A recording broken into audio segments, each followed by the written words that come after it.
welcome to Taftobi. Today's guest is Oluwole Salau, and he's a very good friend of mine, a very incredible soul. And right here on Taftobi, some guests they choose to not appear on the video, and some are fine with being on video. So for today's recording, being our very first episode with a guest, there's no video recording of the guest. But soon we are going to go for a drive, and you're going to see the beautiful town of Jakobstad and some of its environs. But now let's dive straight into Oluwole. I'm going to give you a summary of what to expect from this. And thank you very much for subscribing. Thank you for listening to our little podcast and our little community. And hopefully we grow together as a community. The title of this podcast is called The Weight of Becoming. And it's inspired by, a boy, now a man, raised between survival, and a sort of belonging in society, and shaped by the community, and also a form of tough love, disciplined by life, by learning lessons through lived experience in life, and ultimately found a sense of being and reborn in a foreign land, which is Finland. Learning that you cannot run from your decisions. They stay with you. You only grow beyond your situation. You only grow beyond your circumstance. So I prepared a bit of a poetic version for this episode. So permit me to read you this poetry. Some boys grow up in homes enforced by silence. Some grow beside men who train them without softness, because of the environment, as to toughen you up. Wale grew between both, right? His childhood taught him survival. His brother taught him discipline. Finland taught him how to deal and cope with solitude and reinforce and strengthen your mental state. That's what Wale has come to experience so far, if my interpretation is correct. And somewhere between the noise of Lagos and the quiet of the north, inspired by that movie, but the north I'm referring to Finland, he discovered that every decision, even the bad ones, is like a teacher. We learn the hardest lessons through lived experiences. So in essence, is a teacher. You experience the lessons you learn. And this story is a man learning to build himself, not from privilege or from perfection, but from responsibility, from resilience, the courage to begin again. So that is my short. Would I call that a poetry or just like a summary of what to expect from listening to this episode with Wale? So thank you very much for your blessings. Thank you for blessing me with your time. Thank you for listening and staying through us through this journey. And I hope by doing this you will learn very important lessons, not just from Wale's story, but also by reflecting on what you've heard, what you've learned, and hopefully that carries us through to the very end. So once again, thank you for being here with us, and here at Taftobi, we wish you adieu. 1, 2, ready? Action. Go.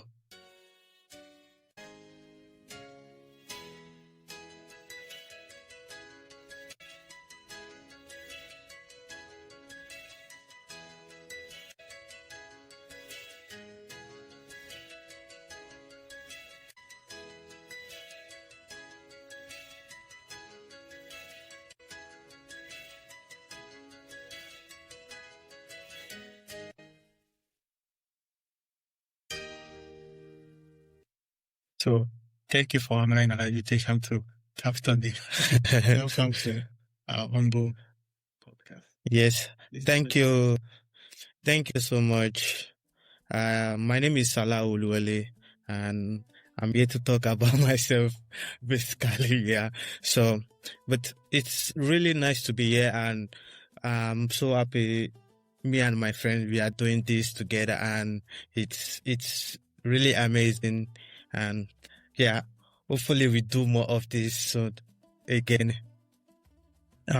Quick note before we get back to the podcast. Welcome. This is Taf Toby, as you may already know. And for those of you that don't know, welcome to Taf Toby.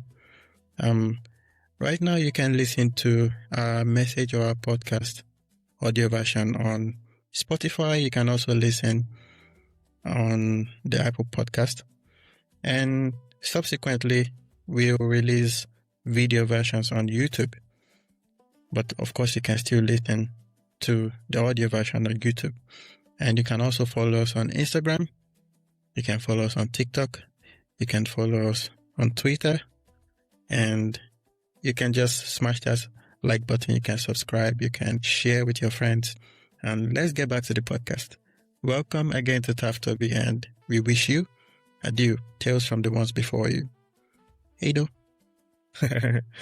So let's start from the very beginning. Yes. Nigeria, before Finland, before the lessons, early childhood, before everything changed. Can you paint us a picture of your childhood? Can you describe where you're from, what did home feel like, what was your upbringing like, and basically a story of yourself from the earliest childhood? Well, I'll just cut this long story short. Yeah, I'm from Nigeria, and growing up is like not really like a difficult one, but it's like always challenges to like survive and trying to survive in the country. We all know how it looks like. So yeah, so growing up is tough, and different situation and different stress. Yeah, so it is challenge, and you need to like try to survive through it. Let me put it that way. Yeah. We have need this, not the same, but I understand the everyday struggle of Nigeria. Yeah. And growing up, what's your earliest memory of growing up? Did you grow up in Lagos, where I'm from? Okay. Yeah, so I grew up in Ibadan, Oyo State. Yeah. So, but my parents are from Ogun State, but they moved to Ibadan, and we all grew up in Ibadan. And yeah, my earliest memory about Ibadan is always like a fun place for me. It's like a lot of memory for me. So most of the time, I always like remember about those things, those childhood memory. Like, yeah, so well, it's fun, and it's very important in our life to like have those kind of background. Yeah. Yes. Yes. Are you the only child? No. Okay. I have siblings too. I have two siblings that are senior siblings. Yeah. And then I have one junior brother. Yeah. So my senior ones are like both male and female. So yeah.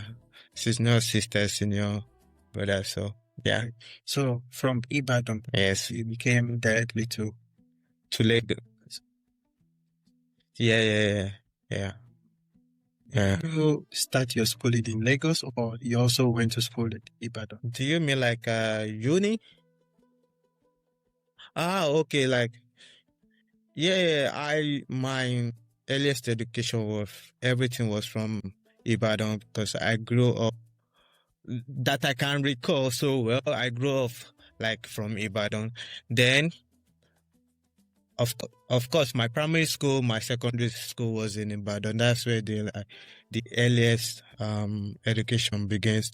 But from for my uni days, it was in Lagos, Abeokuta, because I school actually in Olabisi Onabajo, and then but we have like all these local like a small group of locations whereby you can study. I don't know what they call it, but Within a bigger school or within like the primary school? And within a city, so they have like short campus or small campus.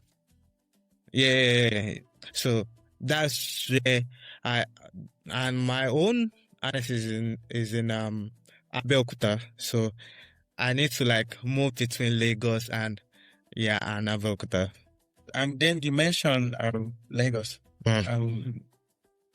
You left Ogun State, you left Ibadan to Ogun. Yeah. And then from Ogun, you came to Lagos. Lagos. Why did you research?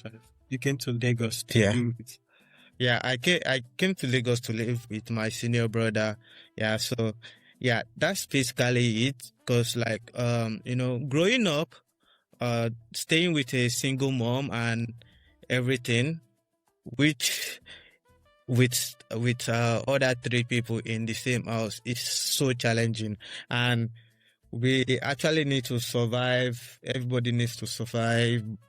Of course, the woman cannot do everything. Yeah, so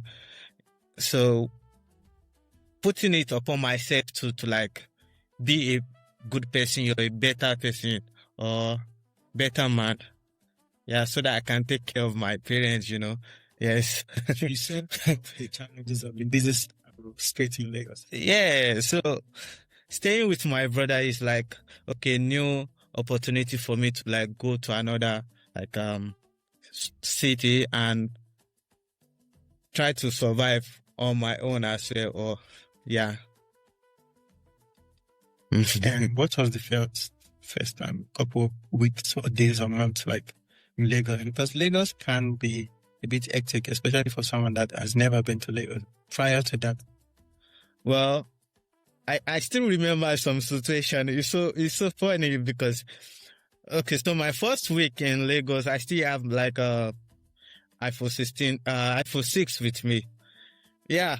iPhone 6 with me, and I just got it, my sister sent it to me from France, and the first week I got the phone.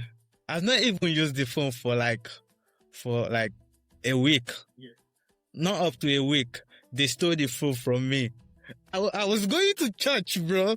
I was going to church and the situation just happened because I can't even understand how that happened, how I lost the phone in the moment. I just knew that there was this guy that came to me and started talking to me, and bro, yeah, I lost the most valuable thing that I have that time, bro.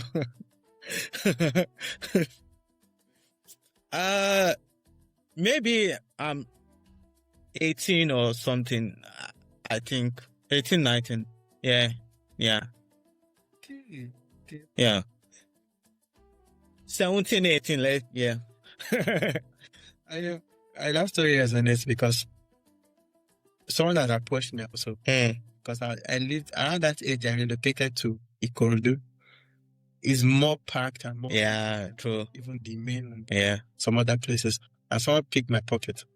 But then I misplaced my phone. Now, that my pocket he picked, he stole my Nokia 3310. Just like a torchlight. Yeah. But prior to that, my dad bought me a phone when he found out I got admitted into university. It was that Lumia. Lumia was very popular. Yeah. Lumia, yes. I've forgotten what Lumia, but it's the basic model. Yeah. By Nokia. Yeah. For those I don't know.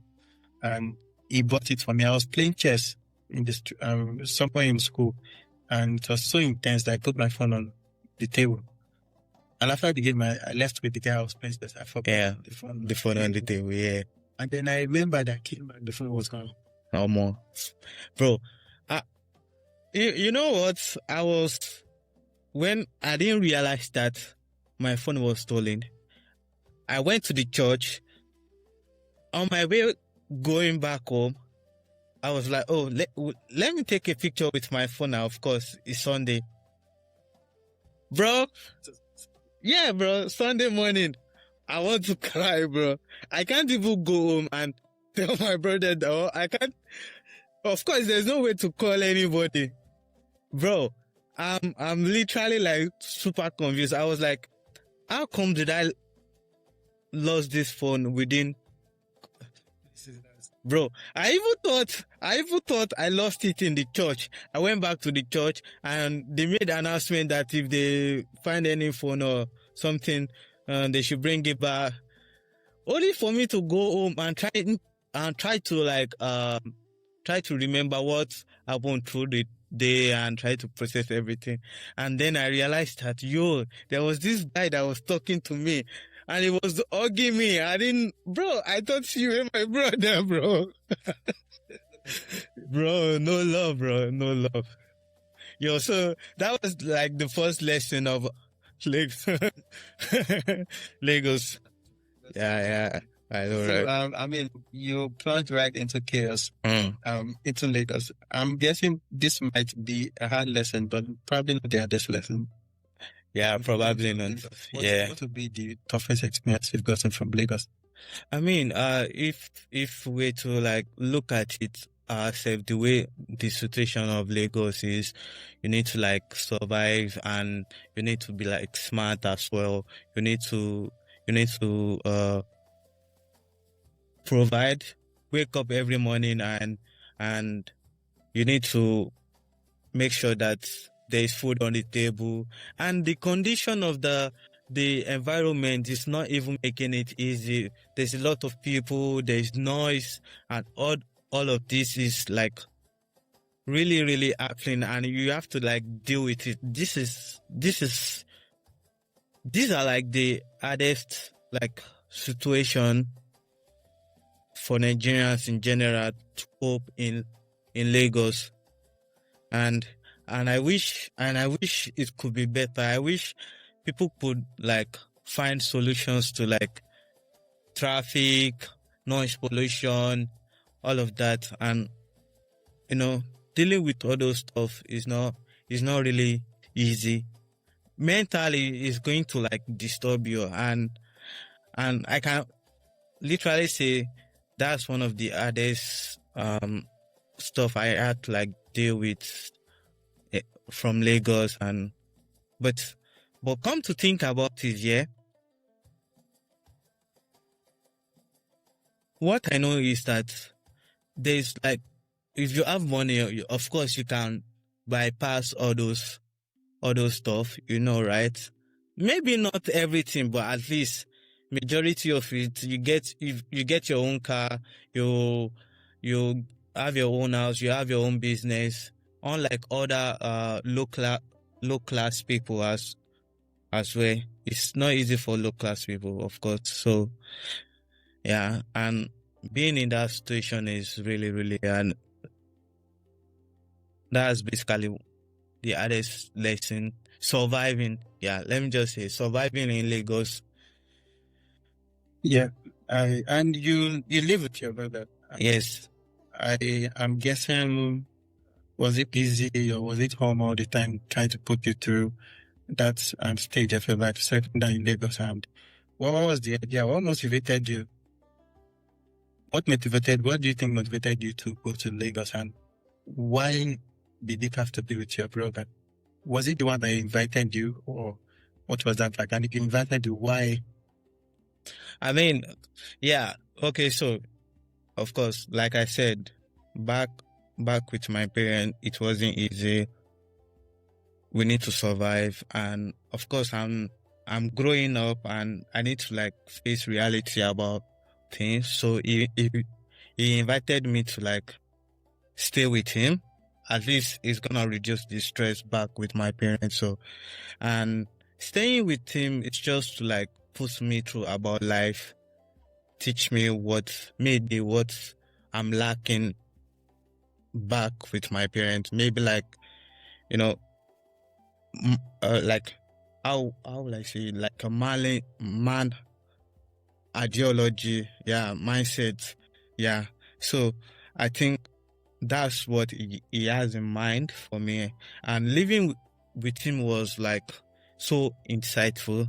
and I really appreciate him for that. To be honest, I think it's one of the best things that has really happened to me, staying with him, because he put me through a lot of things, about life, about not giving up, about standing on your own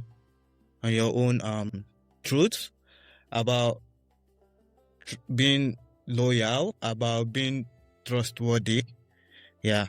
So he actually put me through a lot of things I might have not learned if I'm with my parents.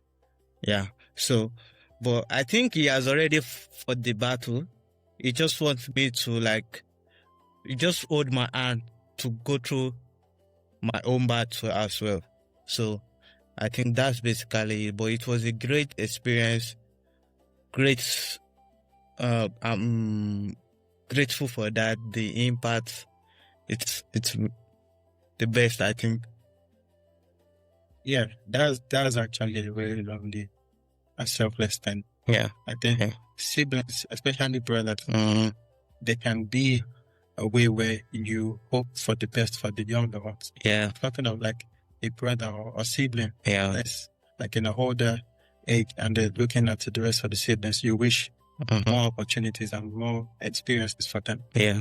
And sometimes I don't have my sister is my only older sibling. Yeah. I remember sometimes she tries to tell me something. It didn't resonate with me much back then, but now I quite understand some of the things she was trying to say. So what would you say was one of the most difficult lessons he might have said to you that might have been maybe not so difficult, but something he might have tried to teach you or put you through that you didn't understand at the time? It's now you do.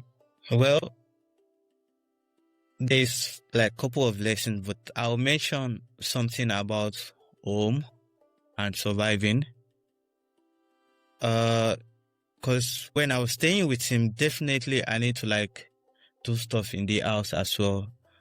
And his wife is not with him, so it's just both of us. We need to clean, make food for ourselves, try to think about what is the next thing we need to do in our life. How can we be better in what we do, you get? And all those stuff is it doesn't feel well with me because it's so inconvenient for me those days, and now thinking about it has been so much important in my life, because surviving is not easy, and I need to think about what is going to happen now, what is going to happen in the future. But all those lessons that he was holding my hand to learn those days has really, really impact in my head that I don't have to give up. I just have to keep on pushing, and that's one of the greatest lessons. And how to take care of the family, how to take care of home. One thing I know about my brother is concerned about how people in the family lives. Yeah, the care and the thoughtful mindset about people behind you, about old people in the family. Yeah, so all those stuff as it was planting it in my head, and to me it felt kind of inconvenient, but now I now look back and look at it, and I was like, yo, he has done a lot, and he has put a lot in my mindset, or he has changed the way I think about things. So yeah, I can say basically that is one of the, maybe I say a lot of things, but I can basically say treating people right, and then knowing when to do something, knowing when to survive, knowing when to cater for people, knowing when to like take care of home has really been a good knowledge I've learned from me. Yeah. It's something that from a very young age I know. I don't know if it's common to every child, but I know it's very common to male children, especially in Nigeria. Yeah. Because of the culture. Would you say, is this something peculiar to an older brother, or is it just something like you think is a general thing as an older sibling to try to put you through those?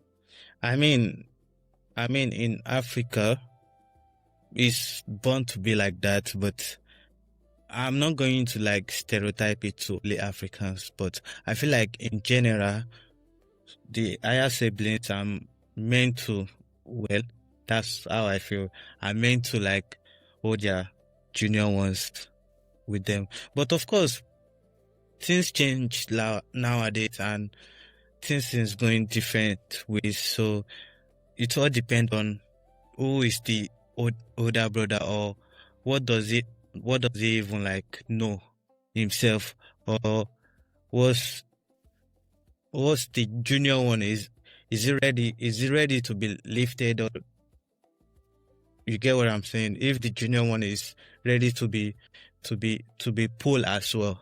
So it's on both sides, whether it is senior and junior. So it's all depend on both of them. If the senior has the knowledge to impart and is able to impart it on the junior ones, and if the junior one is ready to receive those knowledge. Yeah. So it's like different ways, but I think basically that's just the way it should be. That's just the way it is. Yeah. I appreciate your open-mindedness, because I ask that because it's a common saying, not just in Nigeria or Africa. It's a common saying here. I'm going to rephrase it. Basically, the point they're trying to say is men train men. Yeah, exactly. So that is almost like, yes, in some way you can see that as true, but is this something that is true universally? Because then some older siblings are women. Yeah.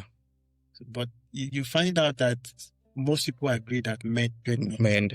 Yeah. I agree with that. I do agree, because like I said, men train men. In my own ideology is iron train iron. So well, I'm not going to attribute it to just men. So I'm just going to say iron train iron. So the iron can be a lady or man. Yeah, you get it. Yeah. Yes. Okay. And how did this level of accountability, because it's quite different when someone expects so much for you at such a ripe age, when you are still discovering yourself. How did this accountability shape your progress from Marburg? I mean, during those periods you live with you. Yeah, because looking at the past experience, whereby maybe he asked me to do something, or he asked me to go and buy things, and he's going to ask me, give me the details of, not because he wants to like know everything, but he wants me to like know what exactly I did. If I did something wrong, he's going to say, yeah, this is where you did it wrong. And pointing it out for me, and not forcing it like punish me or something. But he was able to like pinpoint that you don't run away from your problem. You have to like face the challenges. You have to be accountable for every step you took. Just like the way I send you to go and buy something for me, and you give me the details of everything that you spent my money on. It's the same way you need to be accounted for your for your life as well.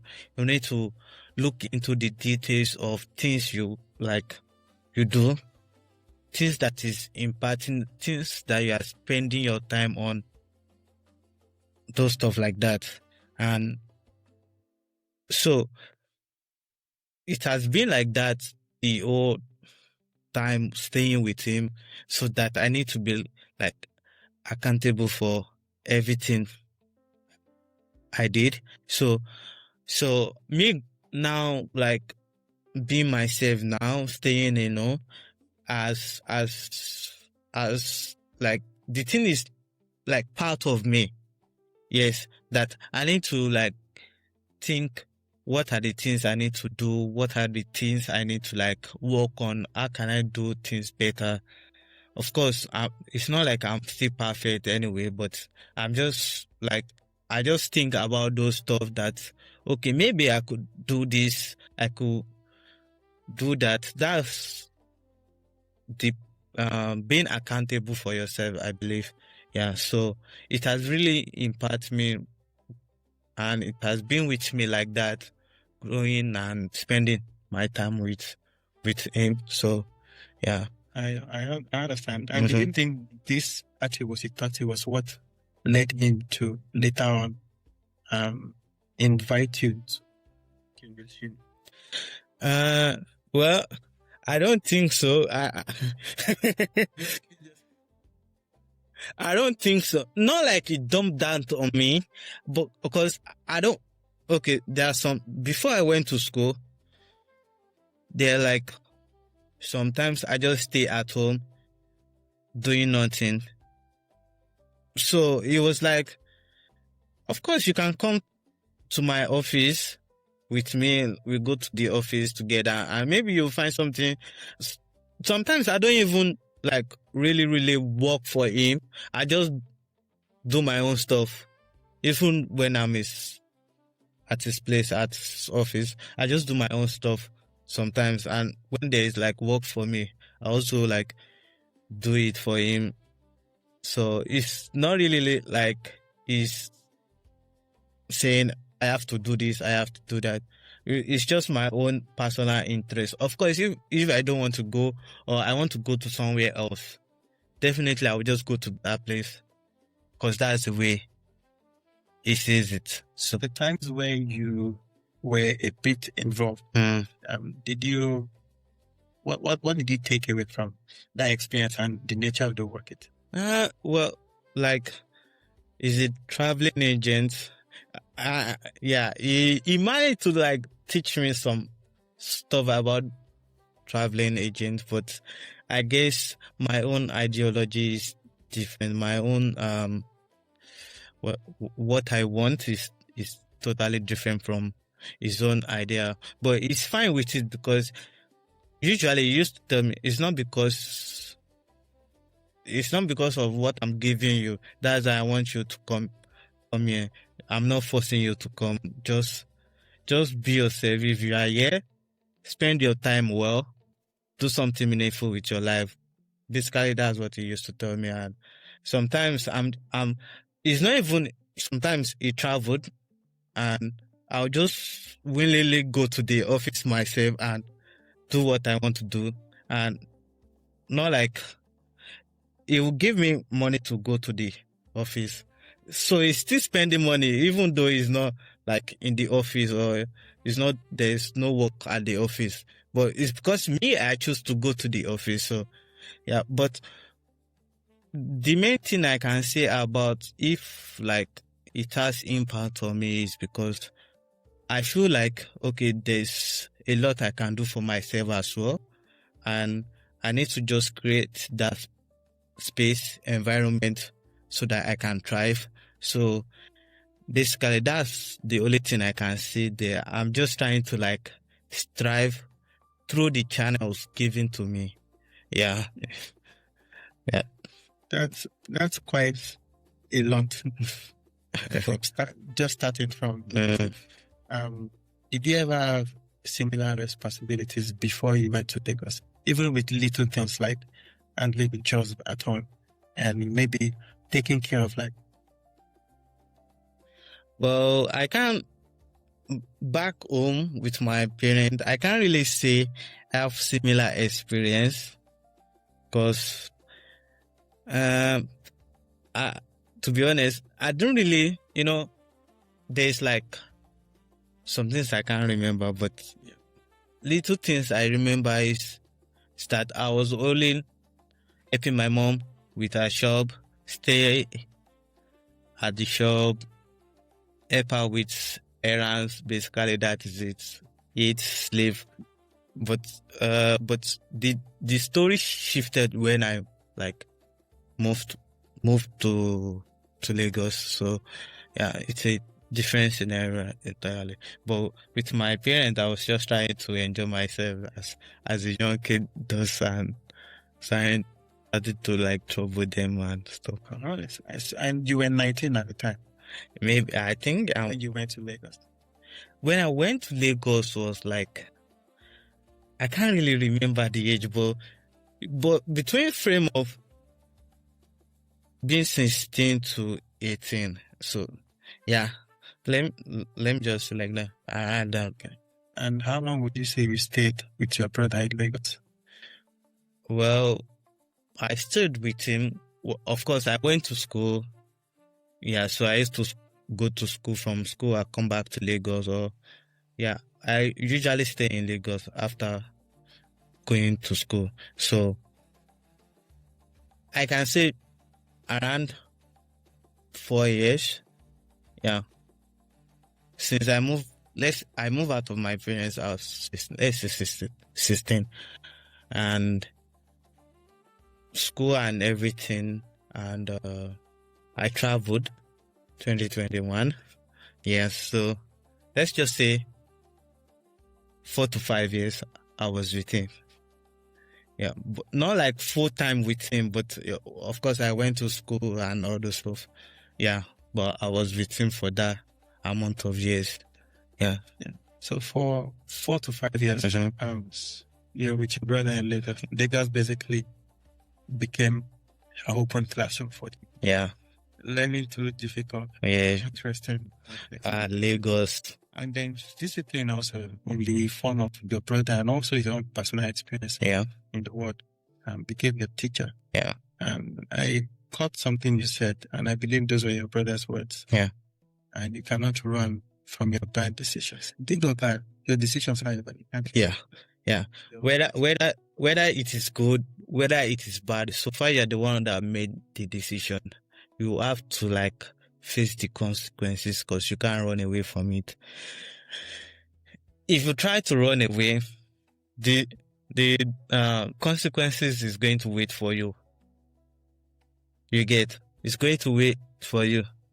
Yeah, it's gonna wait for you. So you can't run away from it. So that's why you have to face the consequences, solve them, fix as much as possible you can, and then leave the rest for God. That is it. Leave the rest for God. Yeah, bro. And then, when you get done with your studies, between that 4 and 5 years, and then came calling Finland, a place you probably never heard of. Bro. You probably never imagined it. I didn't even do. So, how did you find out you were going to Finland, and what? You know what is the funny part about this Finland thing is that I have no idea what is going on when they were setting me up for this Finland. I was just being asked, can you send me your passport photograph? Can you send me your certificate? Can you send me this, do that? I have no clue what is really, really happening. I was just doing normal stuff because, of course, I knew that my brother is of course, traveling agent. Maybe you find something I can do, or I can try to venture in. But I wasn't thinking I'm going to come to Finland, because I don't even know that I'm going to come to Finland until they've already applied for Vamia for me, applied for permit. Then I think it was during that permit whereby I need to like start. I can remember that when they were applying for the permit for me, so he told me to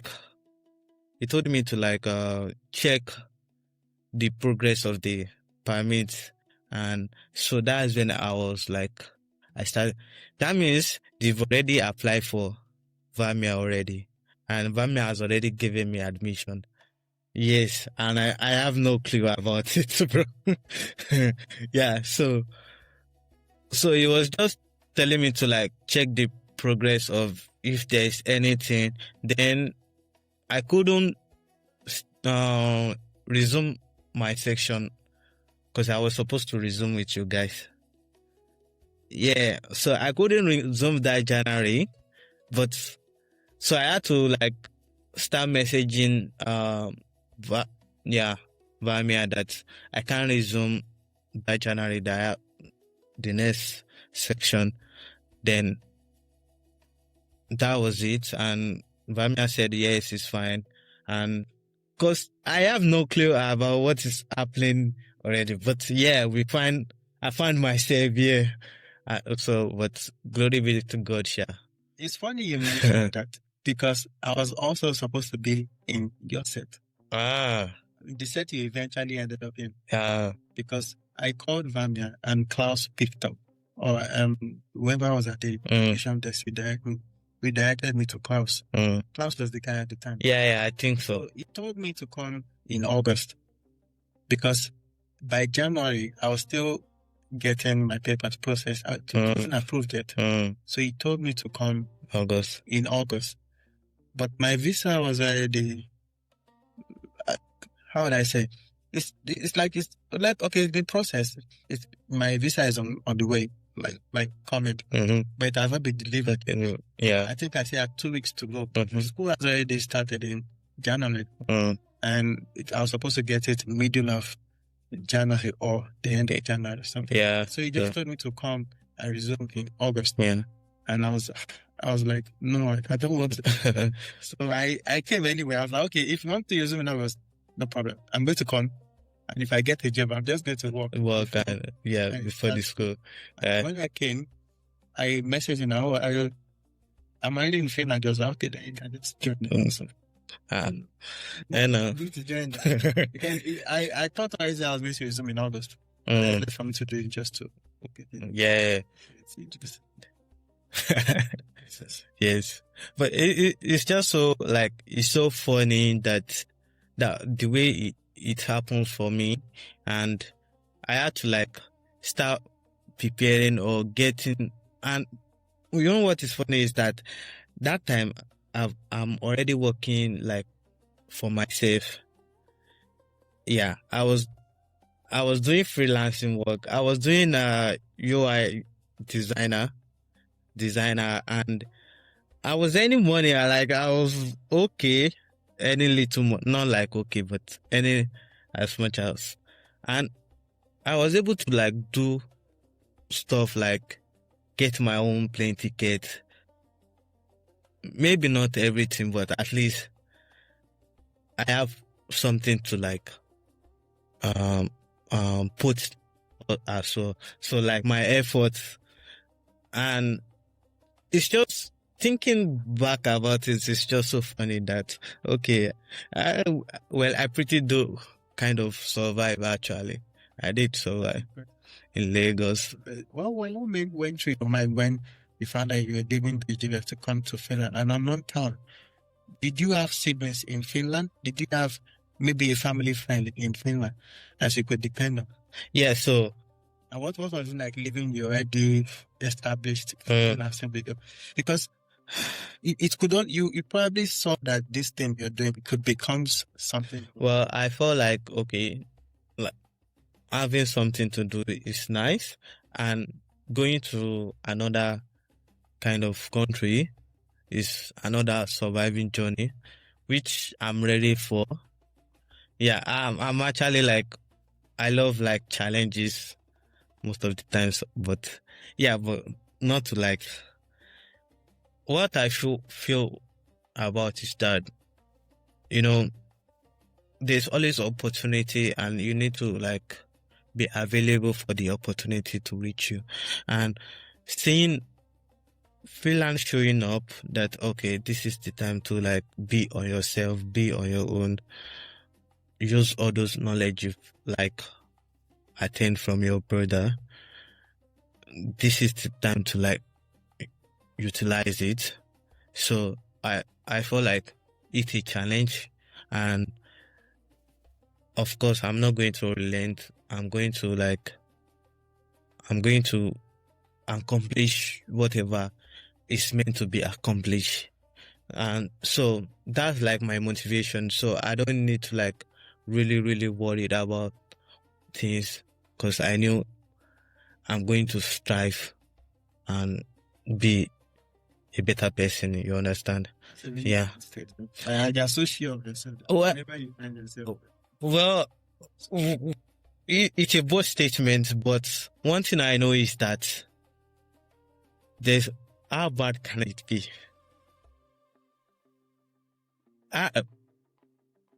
One thing I'm sure I'm not going to be frustrated that I will come back to Nigeria.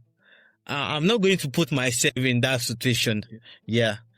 So definitely, how bad can it be that can be as bad as what is happening in Nigeria? So why not?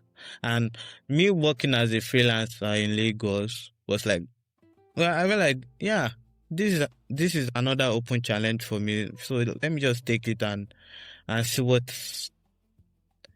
I'm still taking the challenges. Still, I'm still.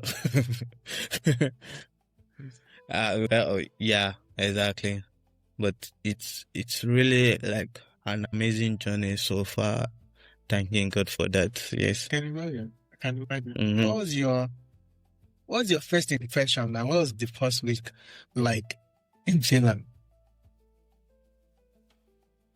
Well, what I can say is that I was just like kind of looking, kind of super interested in everything that is like I can possibly get. So it wasn't like a challenge. It was just trying to figure out what's the next step. What do I need to do? What is the process I need to go through to not cause wahala for myself? And like just getting knowledge about how things work here, how some people do survive actually in this country. So it wasn't like kind of ethic, but it's just like information section.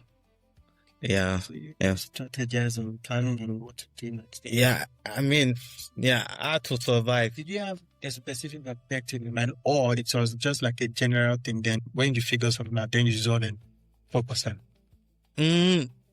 Not really, but I think it's just my mindset that whatever I want to, like, if I'm setting a goal, what are necessary things I need to like do? What are the paths I need to like follow? That's basically my own thing. So just having an idea and finding is a way to like achieve those ideas or achieve those goals is like the thing I just normally do those stuff for myself. So, but of course, sometimes I used to talk to people. Like you ask me if I have a sibling. I have like a family friend. I talk to them. They tell me how things usually work out. And yeah. In Finland. So sometimes I just like talk to a family friend and they put me through. I one thing is that I don't hide myself from people that actually like knows me. So if I have a situation and that I don't know how to go about it, I ask people out.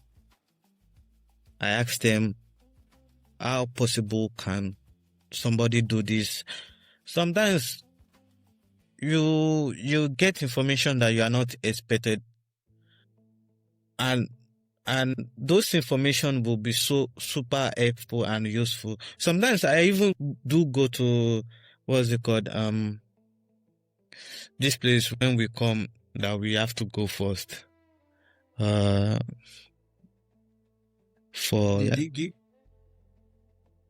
digital or something, that place.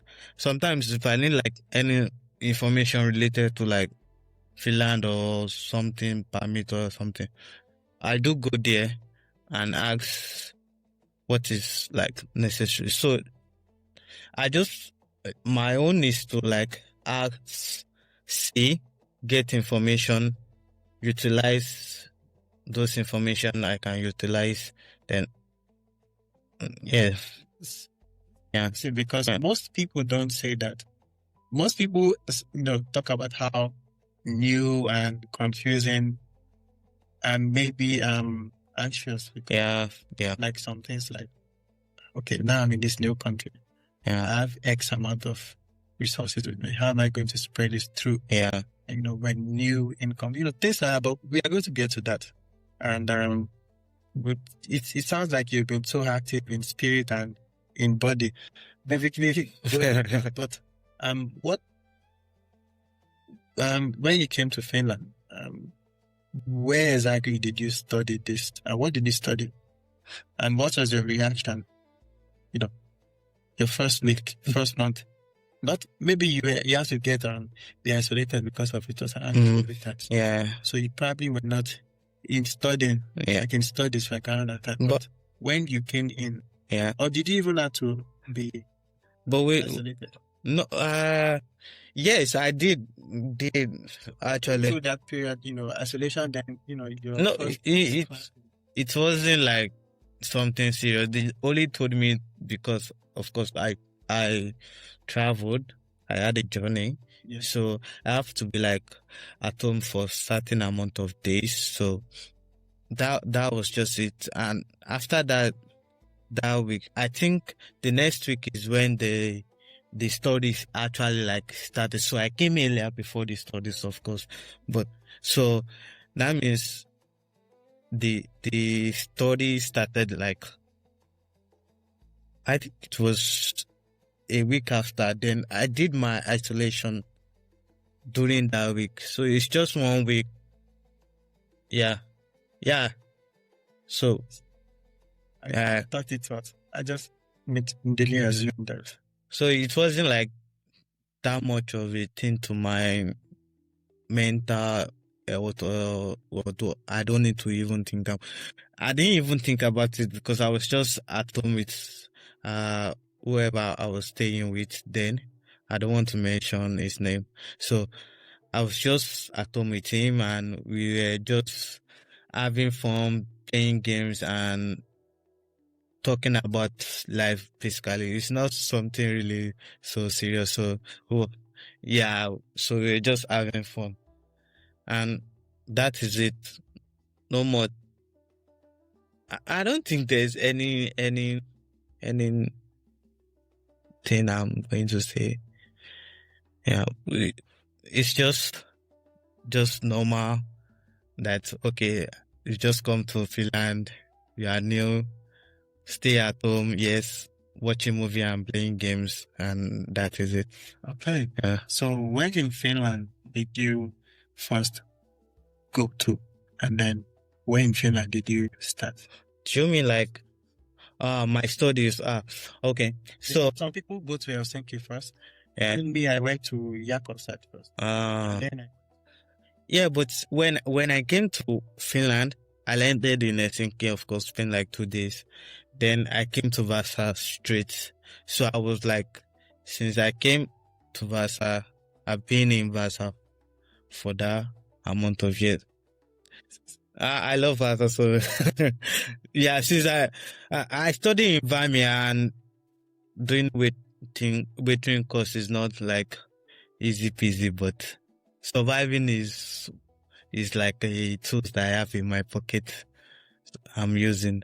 But of course, Vasa, Vamia, get the education, get as much as information that is necessary, do whatever is necessary about studies, about work, and yeah. Okay. This You just seem like such a mature guy. It's like you just have a plan and you stop. well, my plan is just to be surviving. That's basically my plan. So far, so good that I'm surviving. I try as much as possible to not do something that will like hinder me from surviving as well. So since my major plan is to just survive and get whatever I can get out of this country as an immigrant, as somebody living here. So why not? You need to be mature about the decisions. That's unique. You might say it as normal, but I say that I'll probably give you a perspective. Allow me to reach a bit. Okay. I don't know for sure. Yeah. Reach. Would you say that some of your personal experience before even coming to Finland, because I think there was a level of independence and codependence in Lagos, going to school and all that, did that prepare you for your understanding your track and your path? Okay. Okay, I have one question for you, right? You went to school in Nigeria, right? You know how it's going to look like, of course. Yes and no, because mine was a bit controlled. Okay. For me, schooling was a bit controlled. For me, yeah, my uni days, nobody even know where my school is in the first place. Yeah, maybe my sister did know where my school is, but I had to take charge of those time. I have to utilize it. I have to fight. I have to survive. I have to create opportunities. I have to use all the opportunities I can get. It's just making decisions upon decisions upon decisions. And so I can say maybe it gives me a lot about what is happening now, being independent. But of course, those knowledge, those challenges has prepared me for this moment. You get? So, but I can't say because I made a good decisions, that's why I'm here. Or but I can definitely say that all the stuff I face on my process of going to school, being with my brother, had stuff they tick in my life, like surviving, striving. Yeah, so yeah, yeah. It seems like, because you keep mentioning your brother, and I don't know if it's because because it's a new transition. You've been with your brother off and off for 4 to 5 years, and suddenly you're in Finland. Yeah. Do you find yourself sometimes reliving moments with your brother because you are in a new country, an entirely new country? Yeah. In an entirely new continent. Did you ever reminisce the times of your brother, and did you try to envision some of the advices he gave you, and did it apply it to your new standard of living in Finland?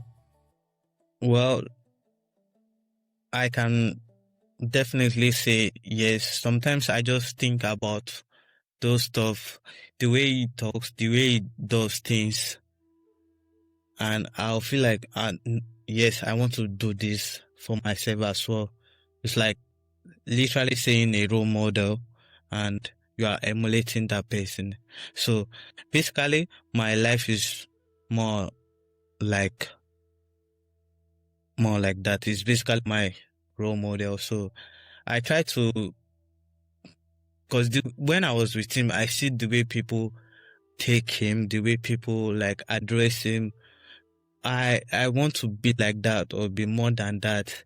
So definitely I saw everything that he does, and I can say, okay, yeah, me too. I want to do the same thing. I want to be like, I want to do the way he does things so that people can actually be like, carry me at higher level, or people can actually say something good about me. So you understand? Yeah. So I basically see him like my role model. And when I'm here in Finland, sometimes we do talk about things. I never mention it to him that everything I'm saying right now, I never like talk to him about it. He probably might see this video and be like, oh, so this is how it looks like you, but, but there's like never a day that we've actually spoke about this and spoke about what he did in my life. But of course, maybe he knows that I emulate him, but I just like do it, and because I feel like it's the best thing that could happen to like me, or yeah. Shout out.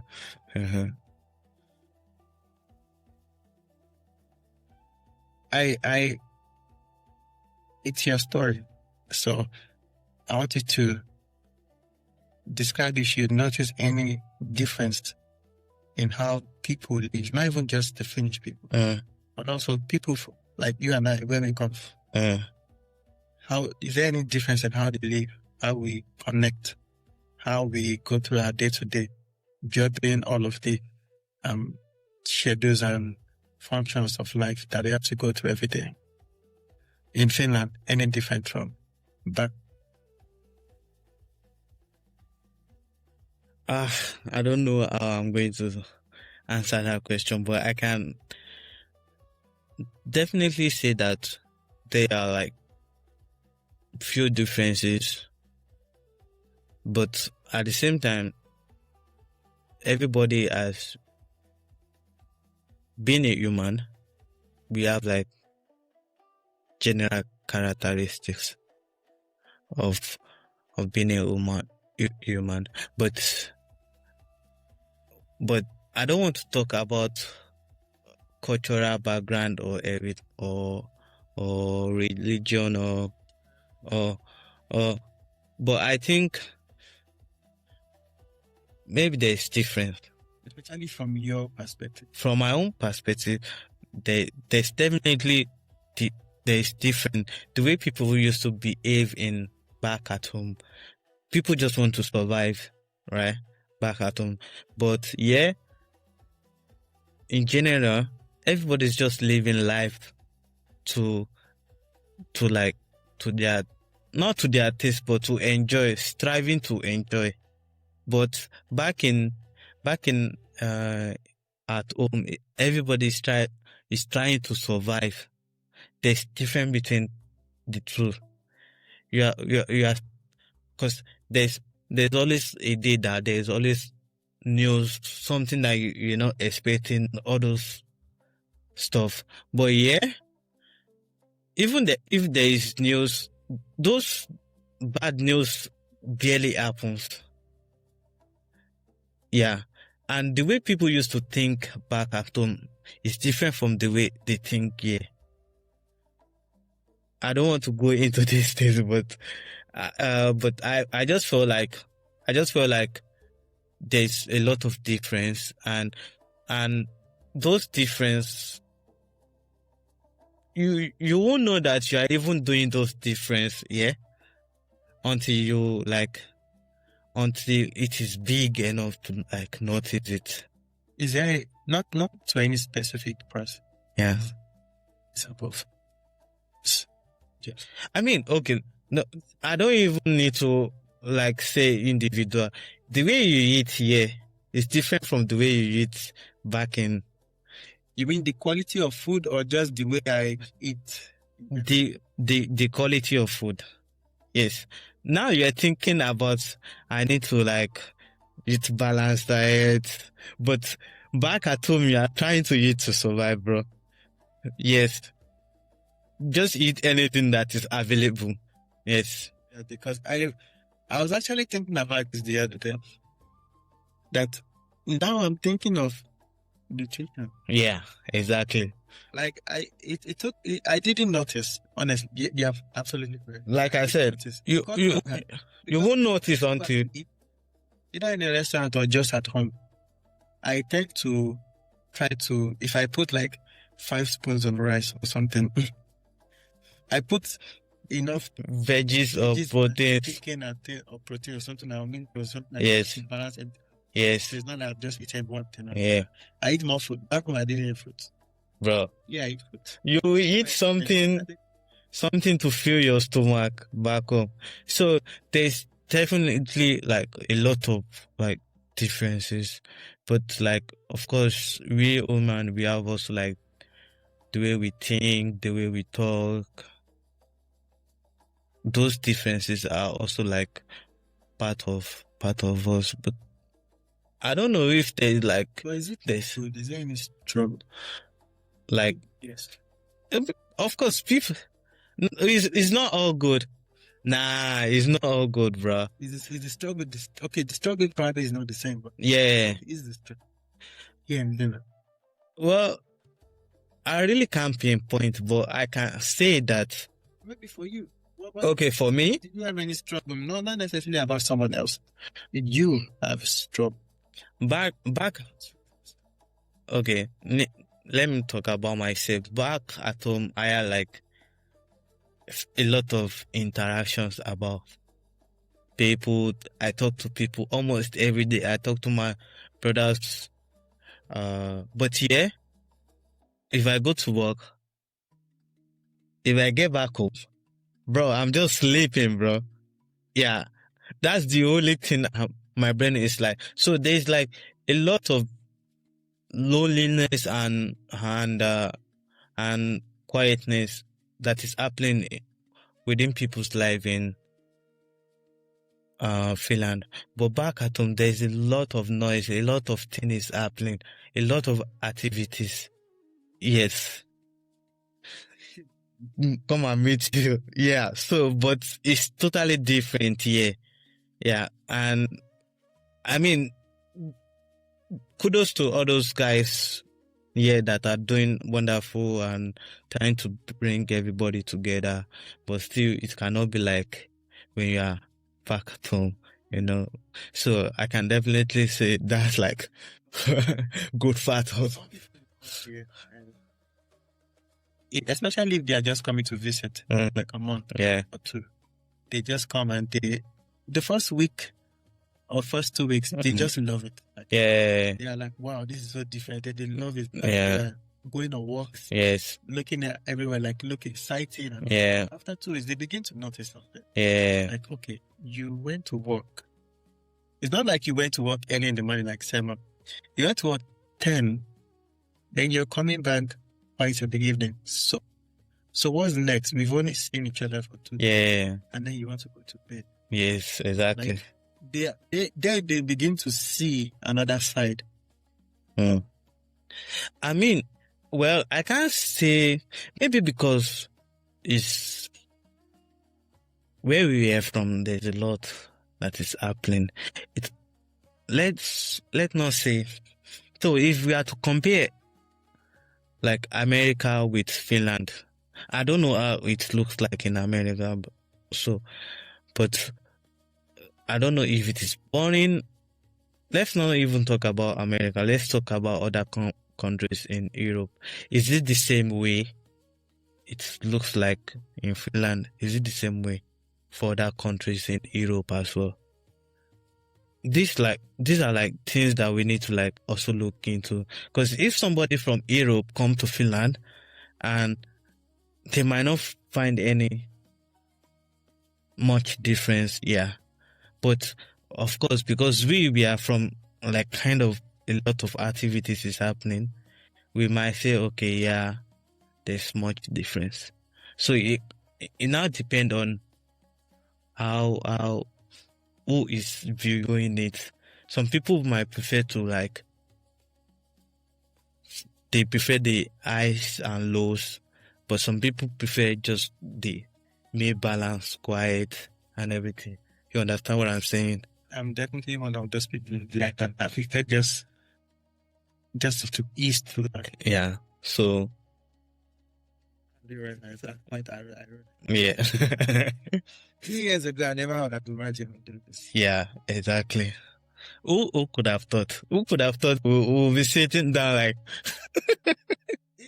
Quite, you surprised me. I won't lie.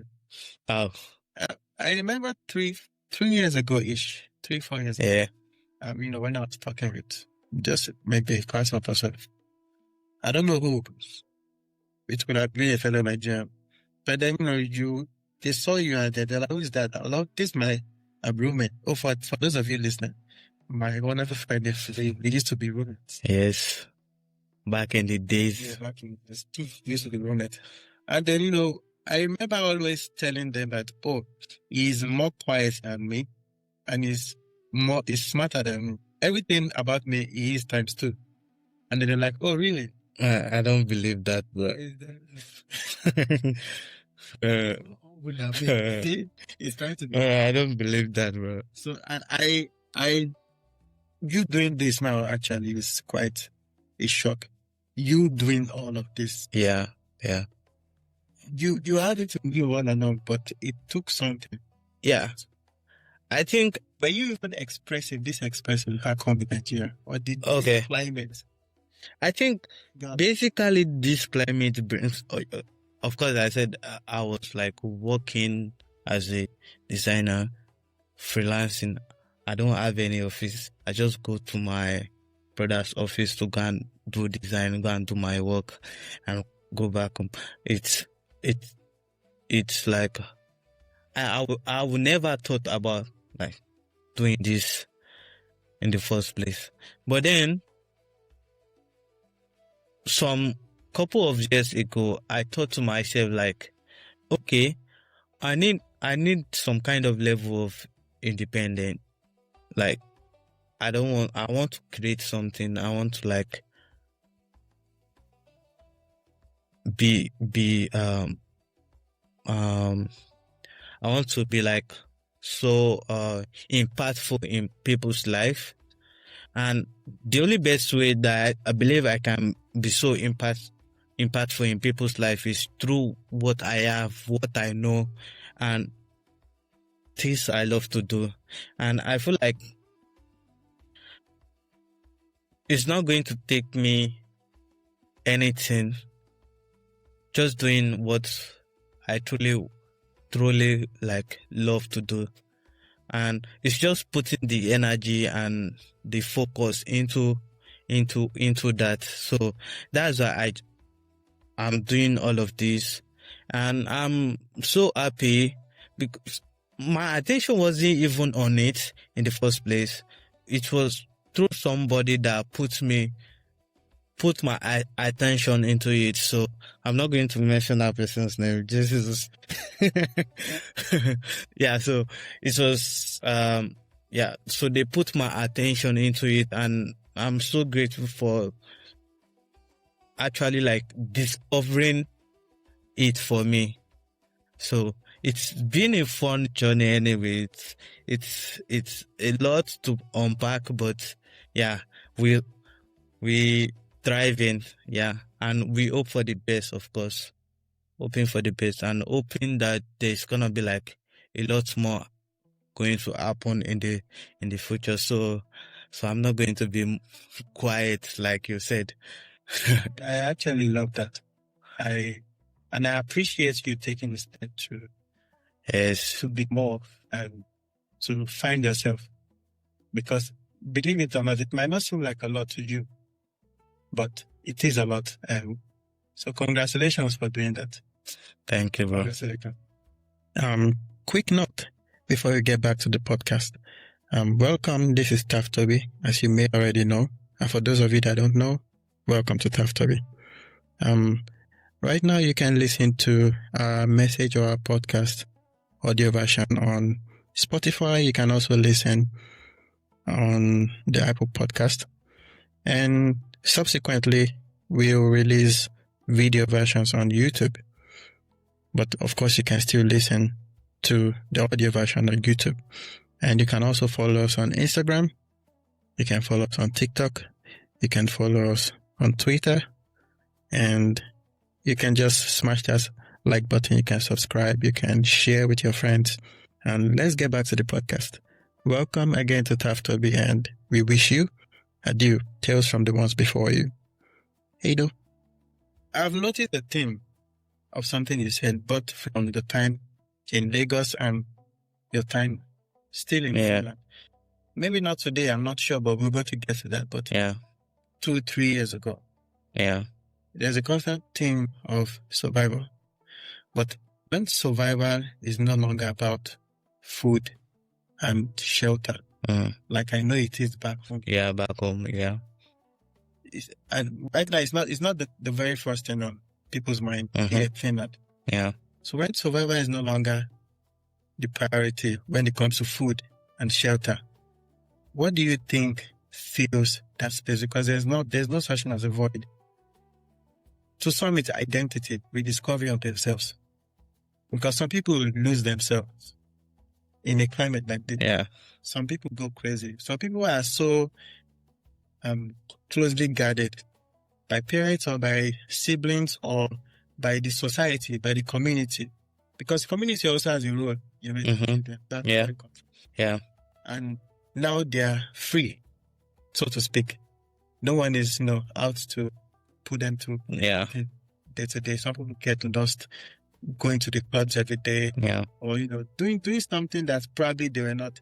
Well, I'm going to say, how do you stay grounded between all that? Now, what do you think of? I'm going to say that's where goals and motivation comes in. You need to have a goal. It doesn't have to be like, I want to build a house or I want to do it. It might be a little goal that you set and you stay so focused on it. Because, now you are here. It's not about survival anymore. It's about being focused on what matters. It's about being focused on goals that matter the most. So it now depends on you to create that goals or have those goals you get. So if you have those goals or you have something to focus on, I'm not saying people don't have goals, but of course people have goals. But it now depends on how determined they are to achieve those goals. So surviving is out of the way now. Then it's all about achievement. It's all about goals. It's all about what is it that you want to aim at, focus on. So being a better person for the society is even enough for you to replace surviving. Yeah.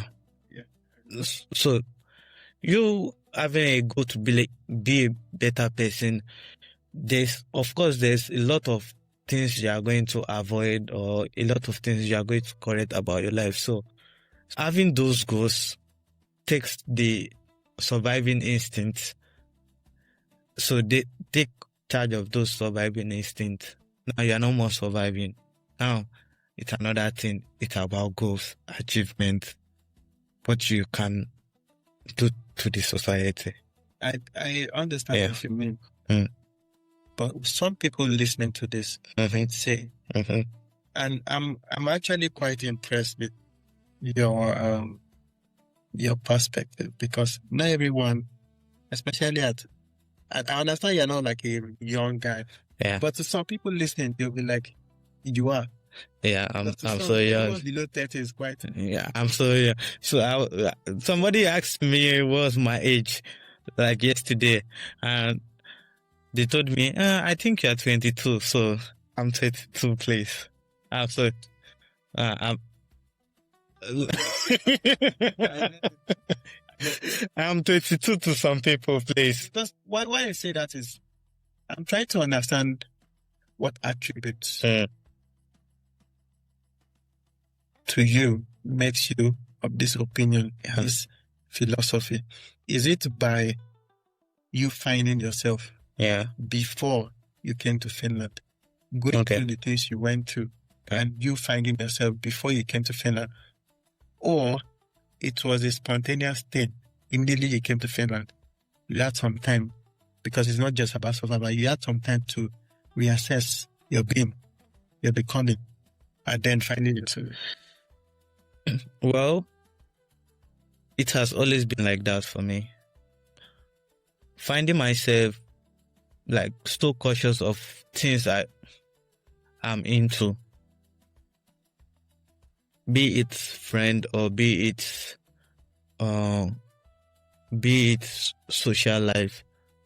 I try as much as possible to like be useful to myself and to people that are in my surroundings. And this is about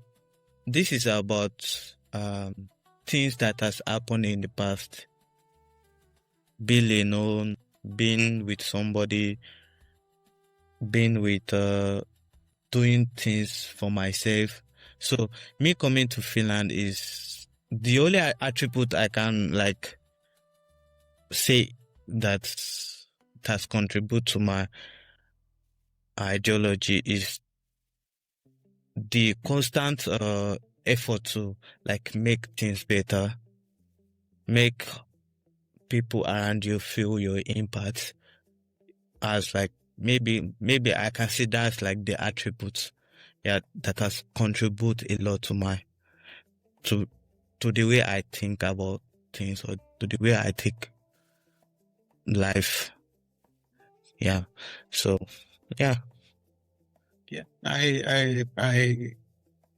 it's unique. It's quite unique.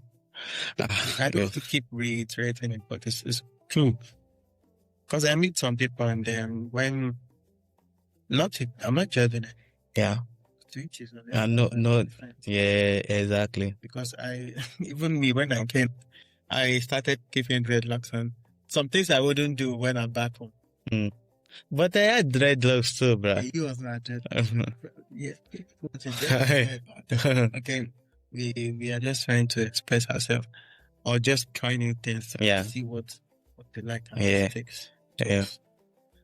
And that's still part of growth. Knowing what's for you and discarding the other things. You know, sometimes, for example, for kids, you buy them toys. You buy them toys. You give them a lot of options to choose from the toys, and they decided to pick something themselves. It's not because those toys are like worthless or they are not important or they are not useful, but sometimes we pick what we want for that moment, we use it, we have fun with it, and the toy can lose at any moment in time.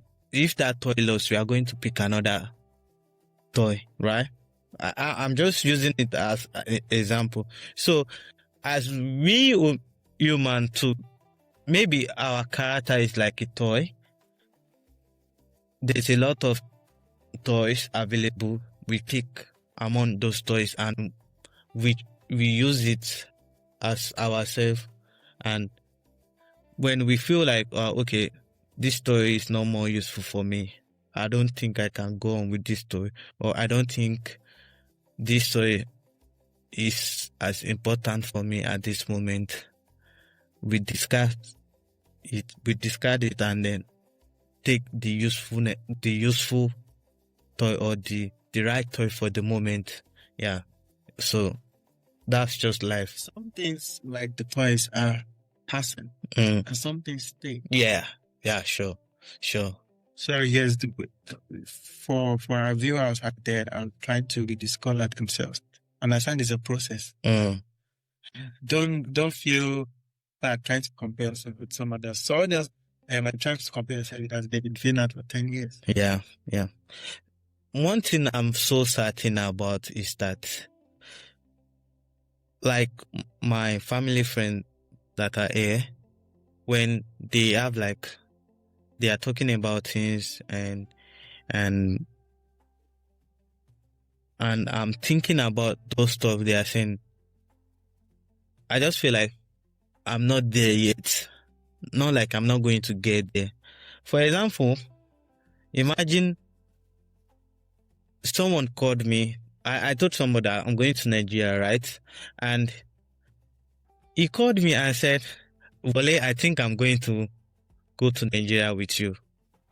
He just decided that he wants to go to Nigeria. But as for me, I was like planning, putting a lot of energy that, I want to go to Nigeria, right? But for him, it was like, I think I just want to go to Nigeria to go and see what is happening. So everybody is on different level. It's not like you are not going to get to that level. You will get there eventually. Somehow, you shall get there. So far you are doing what is right, you'll get there. It's just time. Managing your time, doing what is you are supposed to do at the right time, definitely you are going to get there. For sure. Yeah. Yes. I appreciate those words of encouragement. Yes. It's quite true. You didn't get there. Yeah. Let me just say this before we move on. Okay. Every new person that comes to Finland, because I was once new also. Yes. Especially in a place like Vasa or a busy place like Helsinki. You see the busy life and you think sometimes to yourself, okay, either for work or for other reasons, you want to be a part of that, you want to be a part of society, blending. Yeah. And then because you can't fit in immediately, there's a form of thought running behind you that, okay, I want this. And when the OGs tell it, no, just chill, don't worry, you will be a part of this. Yeah. And if you decide, for some, they might no longer want to be a part of this because they've been that and then they want to move on. Yeah. But we look at them like, you're saying it because it's like, it's true, yes, but we sort of not deny it or describe it. We just put it to the side because we know that, yes, what they're saying is true. But we are not on the same plane. Yeah. And then we go through that. Yeah. And then we are the ones now telling not the younger ones, the new ones. The new ones. The ones that just come to Finland. Okay, is it the jump? You get the jump. Cherish this. Yeah. Bro, I'm not going to before we get back to the recording. Make sure you like, you subscribe, you share with your friends, and it's like we as Pastor, we wish you adieu. I'm going to tell you, this is an interesting place to tell a story. I'm sure. I was thinking about those days I don't have jobs. Adieu. I was in my head. I was like, let me just get one job. That's just everything in my head. And, of course, I want to survive. I want to show that I have power. I can do this. I can do that. But one thing that we forget is about the ability to incorporate with other things. We have the energy and passion to survive, yes. But what about your free time, those things? Because I really miss those days whereby I don't have to think about, I'm going to work at 6:00 or I'm going to work and come back at so time, long hours. I'm just having good time with my friend, family, having a nice conversations with people. But now it's different. Now it's more about things you have to do. It's not about things you can do. things you have to do because Put it simply, you're actively at that time. yes. But then it was just a chill moment. In fact, you know what is funny? I'm not even really worrying about work that time that I am now, because that time I just want to go and do maybe 4 hours, 5 hours. But now I'm doing longer hours. All I can think about is just go and sleep. Yeah. Go to work, go and sleep. You are going to work to make your personal life and personal time easier. But then while you are at work, Exactly. So enjoy this moment. If you are just coming in, please enjoy this moment. Try to talk to people, interact with a lot of people. Have fun. It's fine. Have fun. One thing that is very important is don't forget that you have goals. You have things you need to achieve. Don't forget you have goals, things you need to achieve. But still, have fun. Cherish the moment. Is very important. Some moments you can't get them back, definitely. So, I miss those moments now, because when I look at the past and I'm like, okay, but now it's fire for fire. Yeah. So you have to cherish those moments. I know things might look so tight, tough, but of course, with step, I believe it's going to be like much more better. Yeah. I have to say that I share in that sector. Yes. In Finland, you found silence. Somehow in the silence, you found yourself. And as you've even said before, even before Finland, you found silence. Mm-hmm. You found solitude, so to speak. And in that, you discovered yourself. Mm-hmm. One decision at a time. Yeah.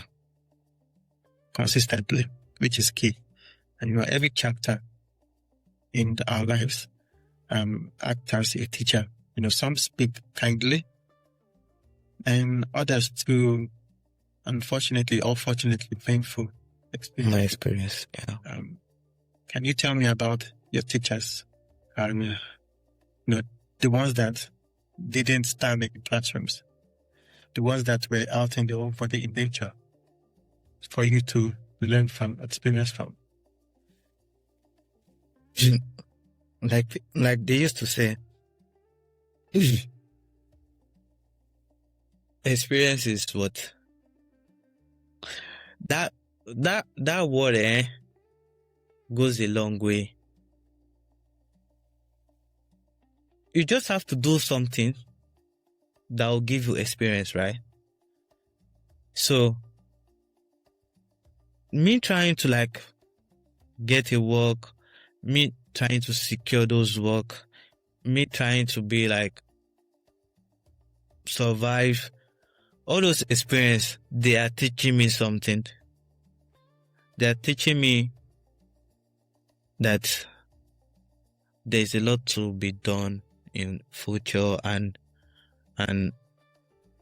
some things are meant to be put in place.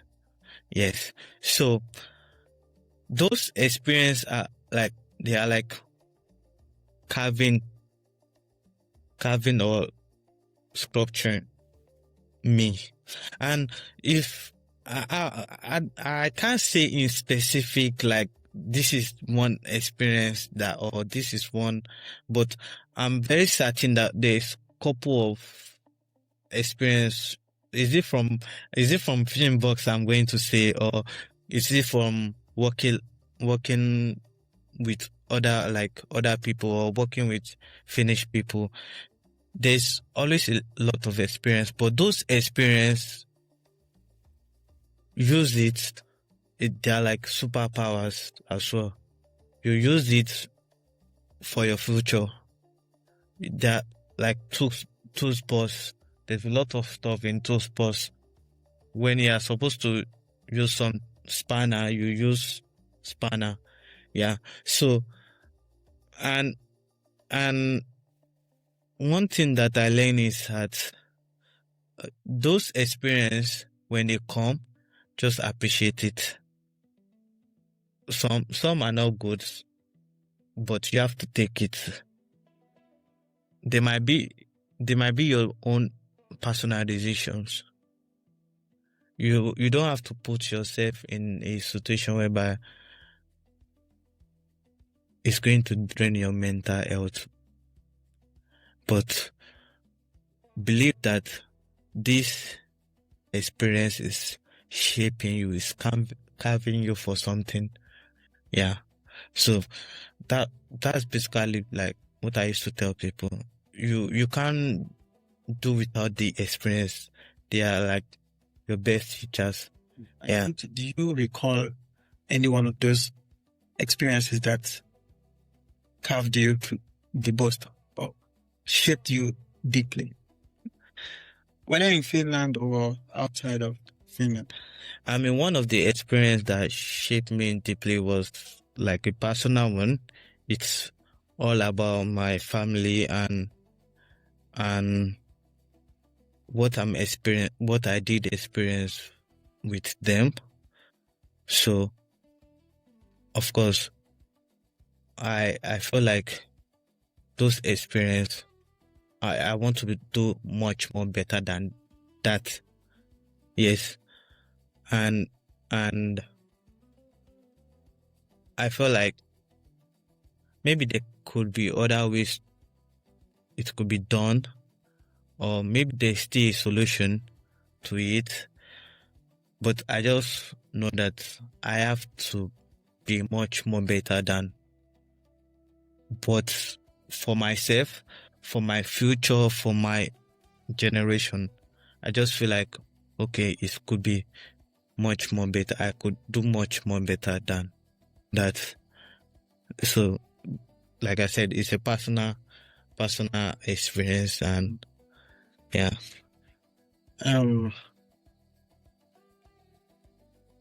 Would this decision, did it come as a result of a reflex reaction, or it's something that you actually lived through and you reflected and then decided to? It's something that I'm living through. So it's basically like, of course, there's nothing you can do about it. You can't correct them because it has happened. It has happened. But the most important thing is the way you fix them. Yeah. So I don't have much relationship with my dad that much, but I feel like, okay, for my own future or for my own generation, it could be much more better. Yeah. So I didn't listen to you. yeah.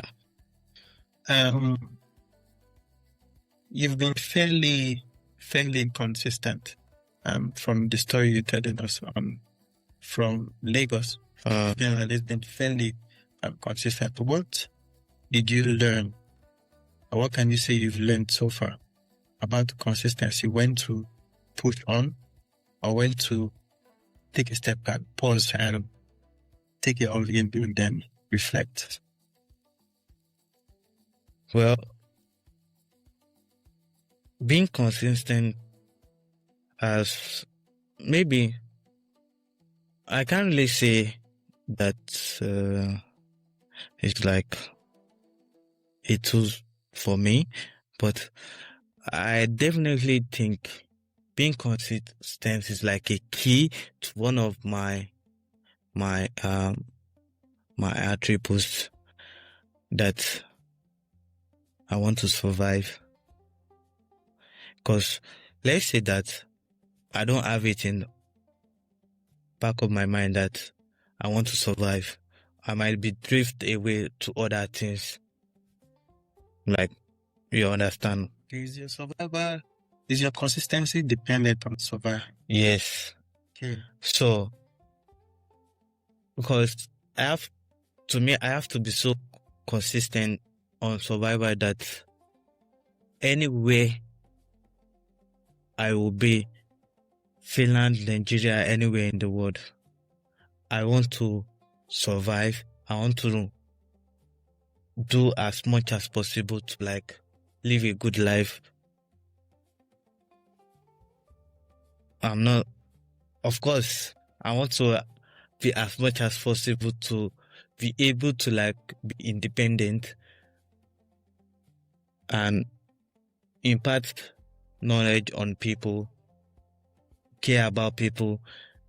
That's surviving for me, and I need to be so consistent on those stuff. Yeah. So I can say that consistency has really, really like helped in my situation as like the key to almost everything surviving that I've learned or attribute. And this theme of survival, did you ever take a step back to pause, to reflect, okay, what is the purpose behind surviving? Am I surviving because it's all I've known? Or is this what I want my generation coming or me in the future? I mean, sometimes I used to think about it, that why do I need to survive? But of course, I always come to one conclusion, that there's a lot of things to be done for me, for my future self, for people back at home. To me, it's just I feel like I have like a thread that I'm connected to. People around me are like my thread. So, and if I'm surviving, that means like there's like people around me too are taking like out of my how will I say it? Not like Jesus, but like Your anointing. yes, like my present. So if I can survive, then people around me will also be able to get something impact from me. Let me say it like that. Yeah. Does that mean you are big on sharing resources and experience? Learned experience. I think I am. I think I am. Yeah, in my capacity, yes.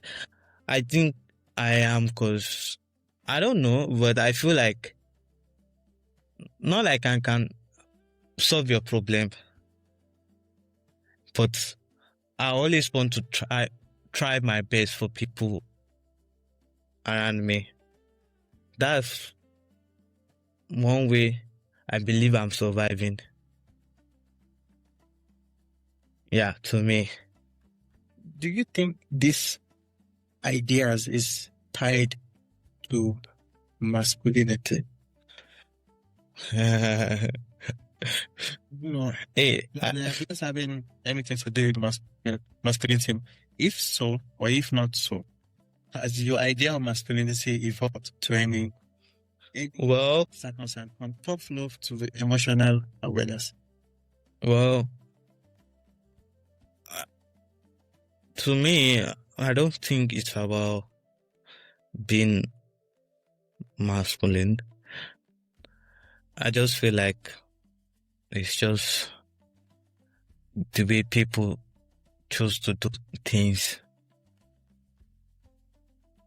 Anyway, people decided to do their things. You do your things in a different way than to what I do.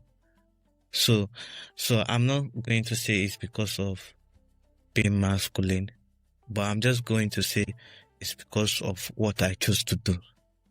Yeah. So it's not about that. To do with that. Yeah. Okay.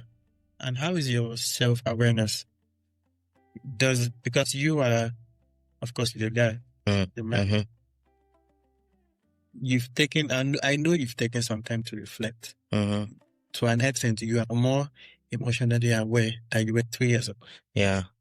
How would you say this discovery has gone? Was it a gradual process, or is it something you just actually discovered? For me, it was like really, really gradual process, and it took me long time to be like emotionally, like to discover myself emotionally, and it was because, you know, as a guy, being in a relationship, being with someone, and all of that, and how am I going to say, like, it took a longer time for me to like, but it didn't just happen like at once, but it was like a long process of emotions, and me discovering that my emotions too affect people. Yeah. So that's why I need to be as emotionally intelligent as I can. Yeah. Not as much as possible, but as I can. Yeah. But yeah, that's. Would you say? I know there are definitely ups and downs. Some would say most upsides to discovering yourself and being aware of yourself. Physically, mentally, emotionally. Some of you forget spiritually. Financially. And financially, yes. Would you say that we'll get some of this, but would you say your discovery of yourself emotionally, your awareness emotionally, has made you aware of the responsibility that comes with that? Yes, definitely. Is it heavy to bear, or is something you think you're capable enough to bear? I mean, for me, it is so much more for me, because I believe like my decision really have a lot of impact on me, on people around me, because I have that idea in my back.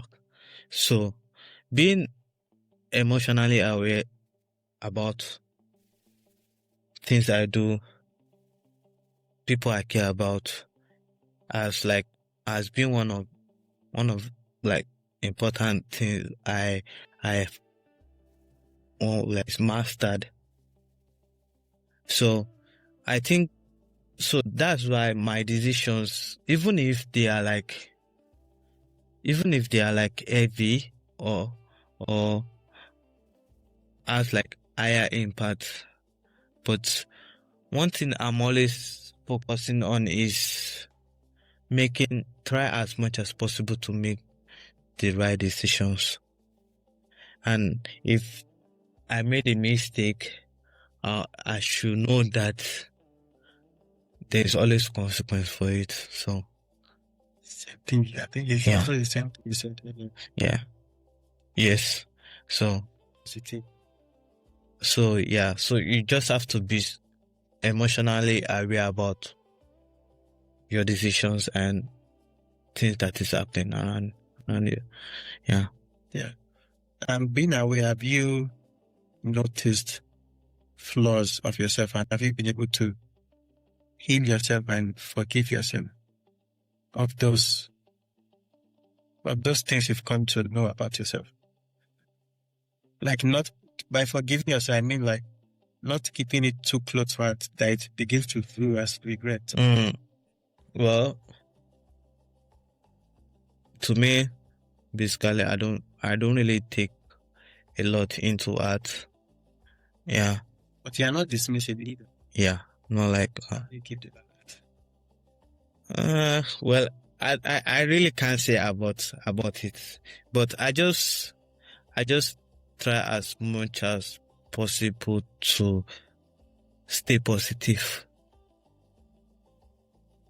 One thing, there's always like crazy things happening, and some things you have to deal with, but my own tools is to be positive.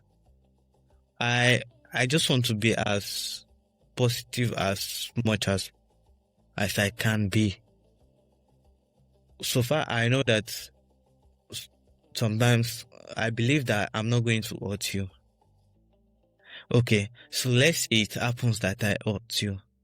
Just know that it's not going to be like what I want to do, but situation had to like happen that I need to hurt you. But it's not because I want to hurt you. I'm just going to say it like that. Yeah. But this was not intention. Yeah, this is not like intentional stuff. You get my point? That's why my mindset is to always stay positive as much. So let's say you hurt me too, because I'm so positive about it. I'm going to think about like other 100 ways, or like ways that might happen that you hurt me, that warrant the situation for you to hurt me. I'm not just going to go into conclusion that Peter, why did you do this? Why did you do that? But for me, I'm going to look into situation where, or the reason why.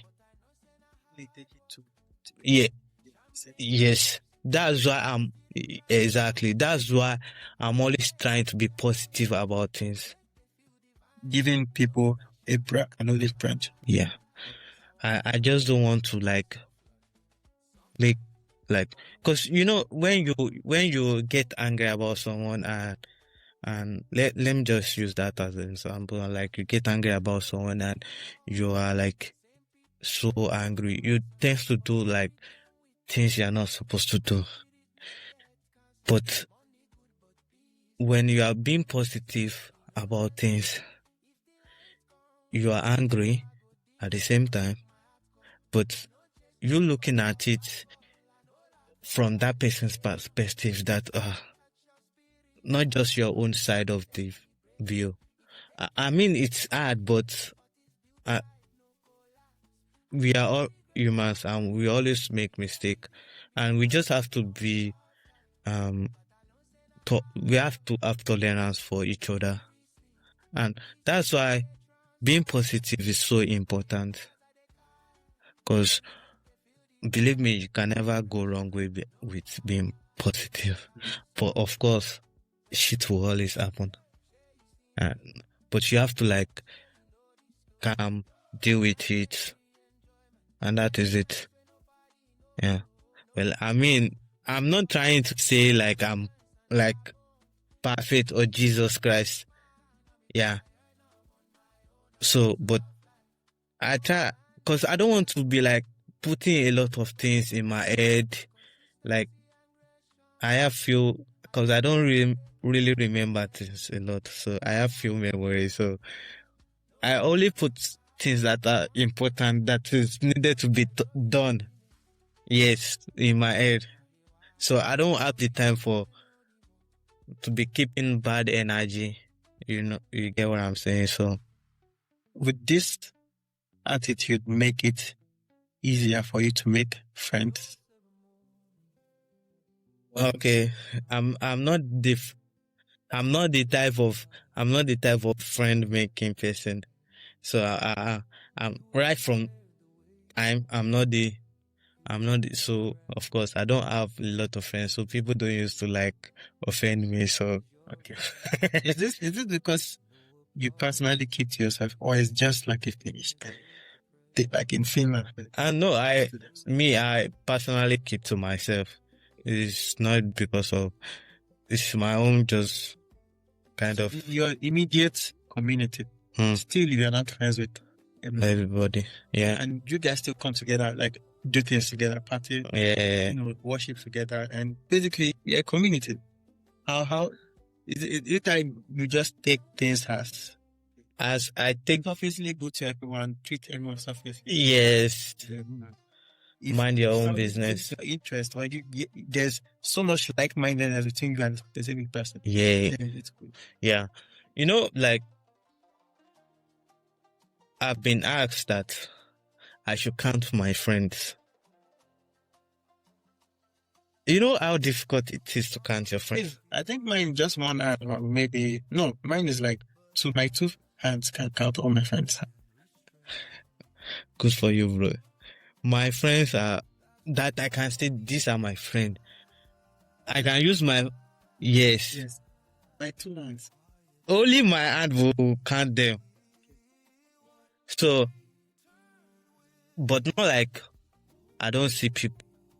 Or like not like I don't talk to people or interact with people. I know a lot of people from Nigeria, Ghana. A lot of them, we talk when we see each other, we greet each other, we have fun, we play football together. Yeah, so, but I'm not the type of person that make like friend here, friend there, friend everywhere. But I just want to be like, have people that are much more important that contribute to my life, that I contribute to them. I can do as much as possible. They can go long way for me. I can go long way for them. So those are like people, and it's just a small circle of friends. So Yeah. I guess make your friends in the fire run. that one is not easy. The thing is that it's not easy to make friends in foreign land. Of course, cause like I don't know, but for me, I feel like I can make friends with it. You know why? I think because of I'm kind of talking about not just making. No, just regular friends. Like you can't say, okay, this is my friend, but okay, let me say it's so hard to make friends like that. Even get along with people. Yeah. So it's easier for you to get along with people than be more difficult to get. Yeah. Let me just say it like that. It works like that. That's like perfect ideology or like picture of everything. I feel that I'm quite the same because most of the people are my two hands. I've known them for at least 10 years.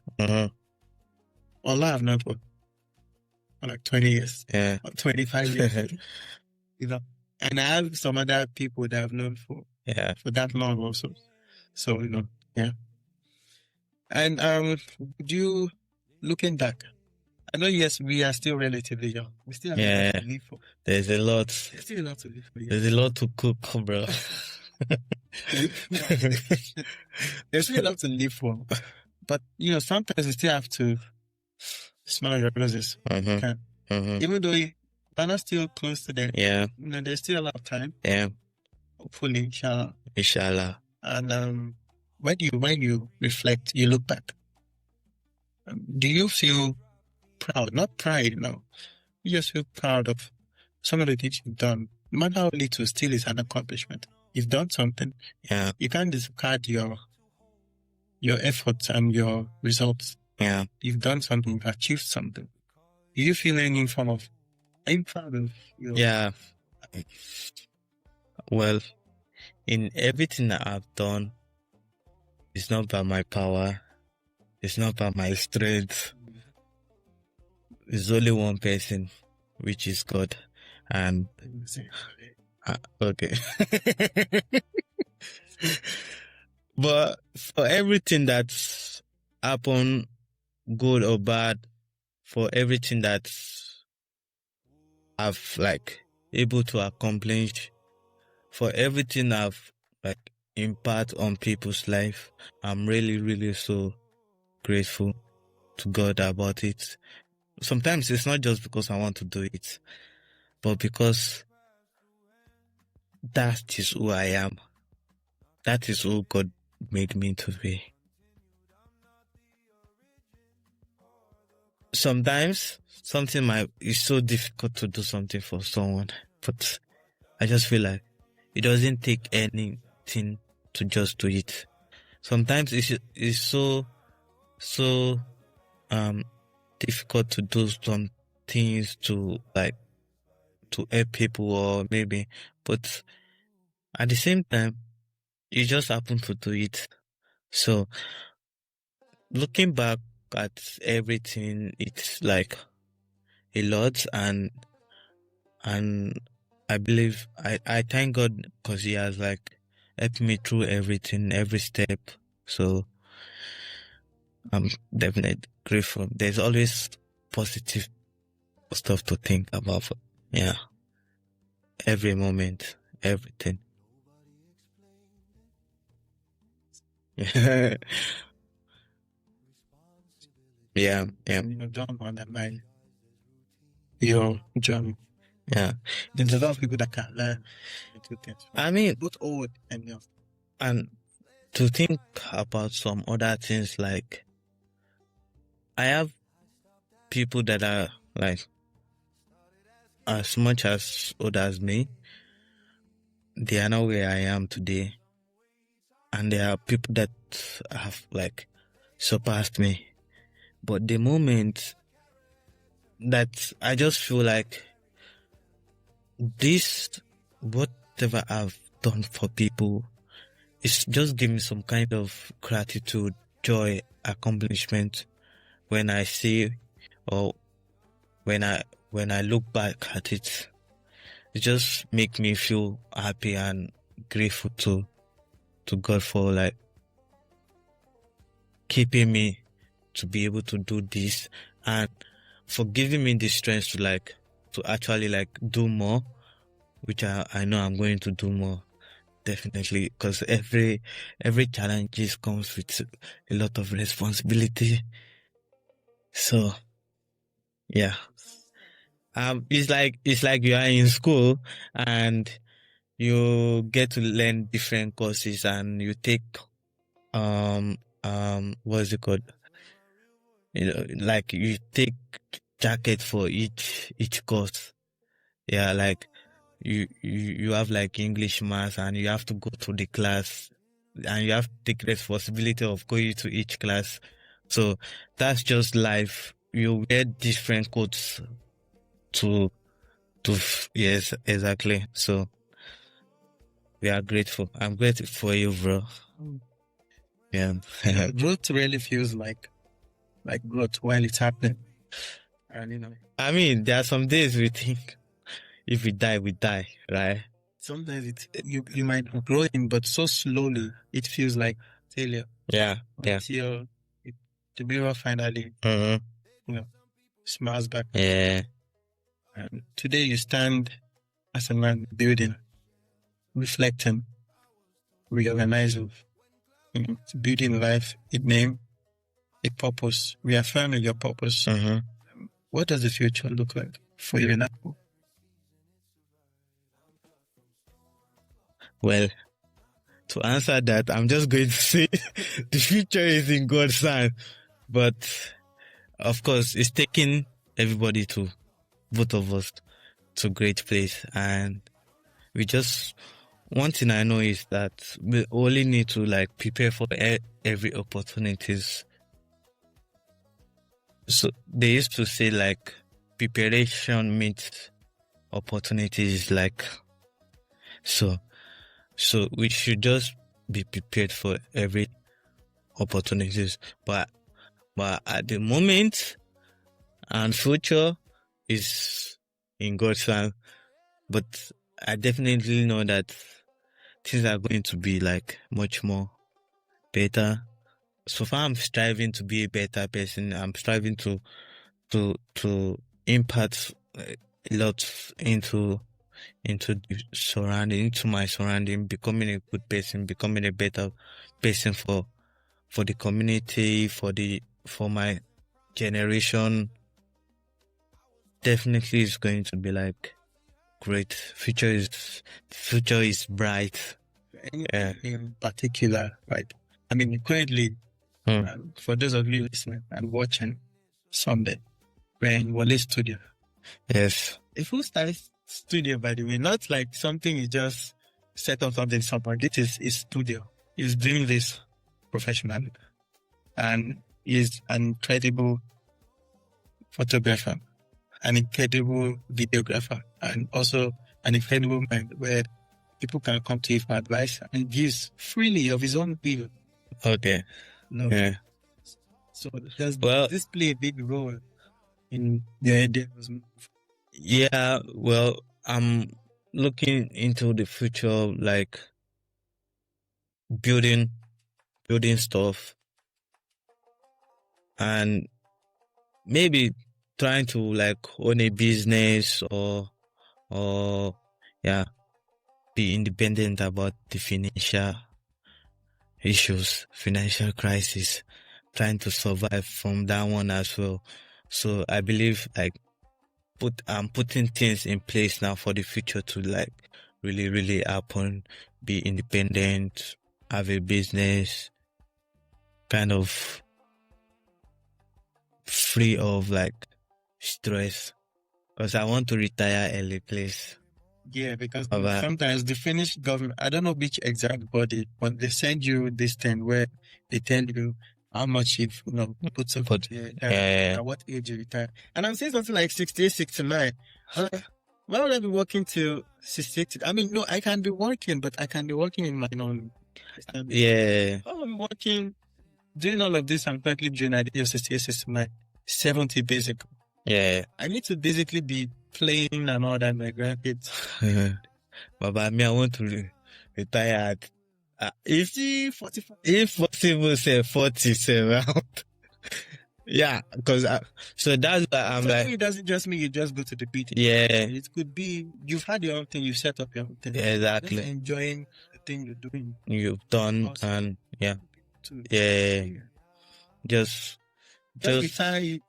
Retiring could just be retiring from the rat race. Basically. Yeah, from working from the rat race. Yeah.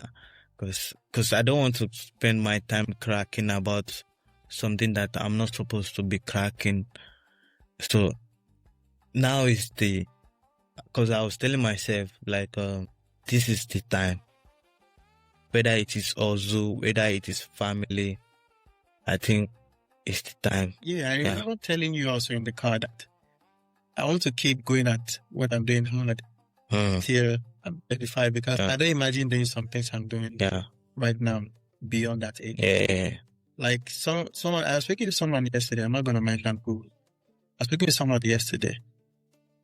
Also a bit of that today, but mainly yesterday. And I mentioned to the person that, about schooling. I want to go to business school. Yeah. And the person was like, okay, yeah, but if you go to business school right now, you have to pay tuition. I'm like, yeah, it's not easy, yes, but I'm going to do my best to pay. Yeah. And I was like, well, if you wait 2 years, you'll be like on the permanent, and then you can then go to school for free. I'm like, yes, I understand. I understand what you're saying, but 2 years is enough. But it's not even certain because and it's still not certain. Law change every a lot of. It's changing. It was we never. Bro. 2 years ago, so who's to say it will be free 2 years from now? And also, even if it's not free, if it's going to be free 2 years from now. But it's a lot of time to. I postpone 2 years of my life to save 15K is not small money. I'll gladly give 15K to save 2 years. Because now it now depends on you to make that decision if it's worth it or not. Yes, so I used to tell people, if you know it's worth it, then it's worth it, then it is. So, of course, future is bright, but you need to plan, make preparation for the future. And also, guys, and this is your story. Something I just remembered. I just want to say it because I know you also do something similar to what I'm about to say. Also, while you are working, put something aside for the future. Yeah. Because, like, while you and I were doing some little hustles here and there and all that. You know, I'm sure we both kept a couple things aside. There is something I kept aside that I didn't even want close to me in case I ever, because you always need something and you look at what the statue has. So I set it back on that thing, and it's been working, it's been growing. Not necessarily beating inflation, but if I convert the money back, it's the same amount as I put back. If it was not growing, it would be less, but it's still the same amount. I'm in that process right now, bro. I'm not going to lie. If I'm really choked on school, you know, I can really recall that. Yeah. It's at least 10K to do enough for me. 10K. I don't think you're going to like 3 years ago. 3.5 years ago. That's really like, I'll need it someday. That's really like a good preparation. A good preparation for the future. So, because I see you also, you're consistent. Yeah. You're doing what I have to ask you also. You've already mentioned it, but can you, when people talk about entrepreneurship, there's this illusion that, okay, once you're an entrepreneur, you're going to be free. But freedom comes with responsibilities. With great power comes with responsibility. So that you have a newfound power and control and authority. You're responsible now, maybe not just for yourself. Yeah. Because you could only be responsible for yourself. Sure. For your family. Yeah. It could just other people's families too. Maybe employees that might be working for you and all that. What does entrepreneurship mean to you? Specifically, control, creation, and freedom. Specifically, just those three: creation and freedom. Well, to me, when I'm like thinking about making things, it's so demanding. I'm not even gonna lie. It's so demanding, and a lot of things is going to go through it, a lot of resources, and you just need to like conclude that your mind to say, okay, this is what I want to do, because sometimes there's always like, it always looks from the start, it always looks so hard and so discouraging. And one thing is that if you do not put like your focus or your mindset, that you will end up going back to where you're not supposed to go to. And for me, being an entrepreneur it has really, really like it's becoming challenging for me. But then I just feel like it's like a battle. You never lay your guard down when the battle is not won. So you have to keep on fighting. It's just about a matter of time the battle is going to like end. So, but still, we are still thanking God. Yeah. And this newfound struggle or uneasiness period, is it due to the fact that you've elevated entrepreneurship wise than how you were 2 years ago? Because 2 years ago you were at a level. Yeah. Like, of course, I always have like that dream, like being an entrepreneur or being a free person. Let me just say, okay, I don't want to put like entrepreneur terms now, but I just want to put like free person. Free person. Yeah. So you are the not what. Yeah. Free person. Yeah. Free person on what I do. Like if I can make my own personal decisions or things I do, not just somebody giving me an order. Yeah, you guys. So it has been like that for me, because even when I came to Finland and I was talking to my supervisor, she asked me, what do I want to do? That was when I came. She asked me, what do I want to do after my school? I said I want to be an entrepreneur. Then after I finish, after I finished my school and everything, she asked me the same question. I said the same thing, exactly the way I said it. And she said, do you know that you actually told me the same thing? Like the way you just said it, because I wrote it down the way you told me. You said it like 3 years ago that this is what you want to be, this is what you want for yourself. And I was like, I can't even remember I said it exact way. But if that means my mind and my focus is not drifting away from it, and that has been like my drive to like create, establish something, freedom for myself. So I think it's really a hard journey, but yeah, but of course we need to like keep on striving. We are not there yet, but we will get there. Yeah. Yeah, that's inspiring. Yeah. Not just to me, but of course to our listeners. Yes. Well, I'm so happy to be doing this, bro. I am too. And right now, how do you define stability? Right now, because your sense of stability now isn't the same as it was. You're in the newfound space. And I think I'm in, of course, I'm in a new kind of situation whereby I'm not really like fully where I want to be. Okay, but what would you define as stability for you? Like the fact that I can choose who I want to be, and I can work on it. I'm working on it. Okay. It's so like enough for me. Okay. Like I'm able to fight the fight is like I can say it's like my stability. Yeah.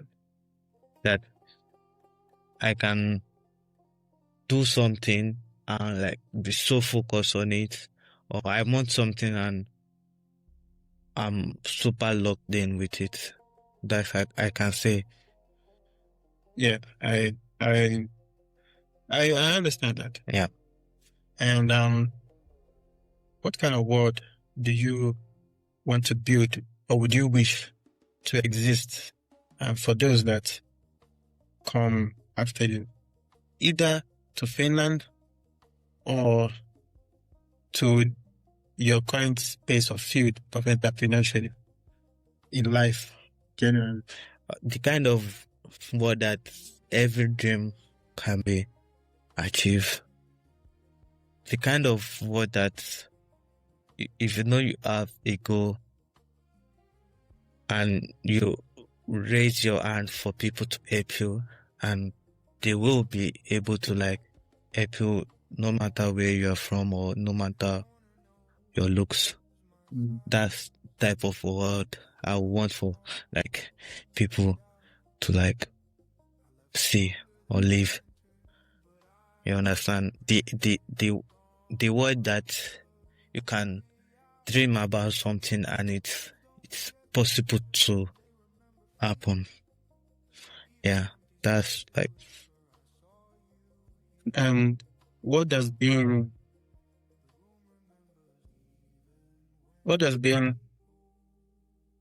good to people while being good to yourself? Prioritizing your safety, your well-being, but still being good with people. What does that look like to you in your everyday life? To me,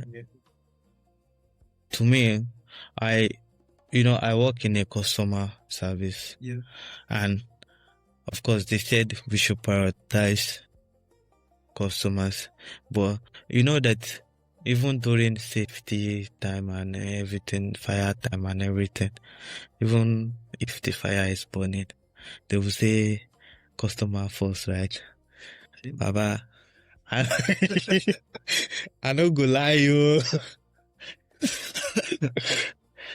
as in Nigeria where I be. But of course, I strive to do as much as possible in my own capacity. One thing is that I will never go beyond what I'm capable of. Yeah, that is me. Yeah. I will never do past myself to please someone. Yeah.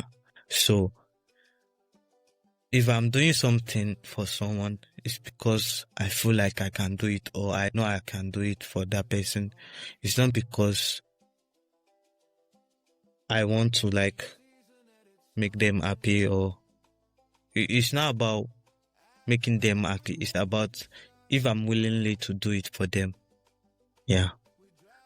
Okay, and if Of course, they will be happy if I'm doing it. Yeah. Yeah. But I can't just I only do what I'm capable of doing. It's not because I'm saying it but that is who I am.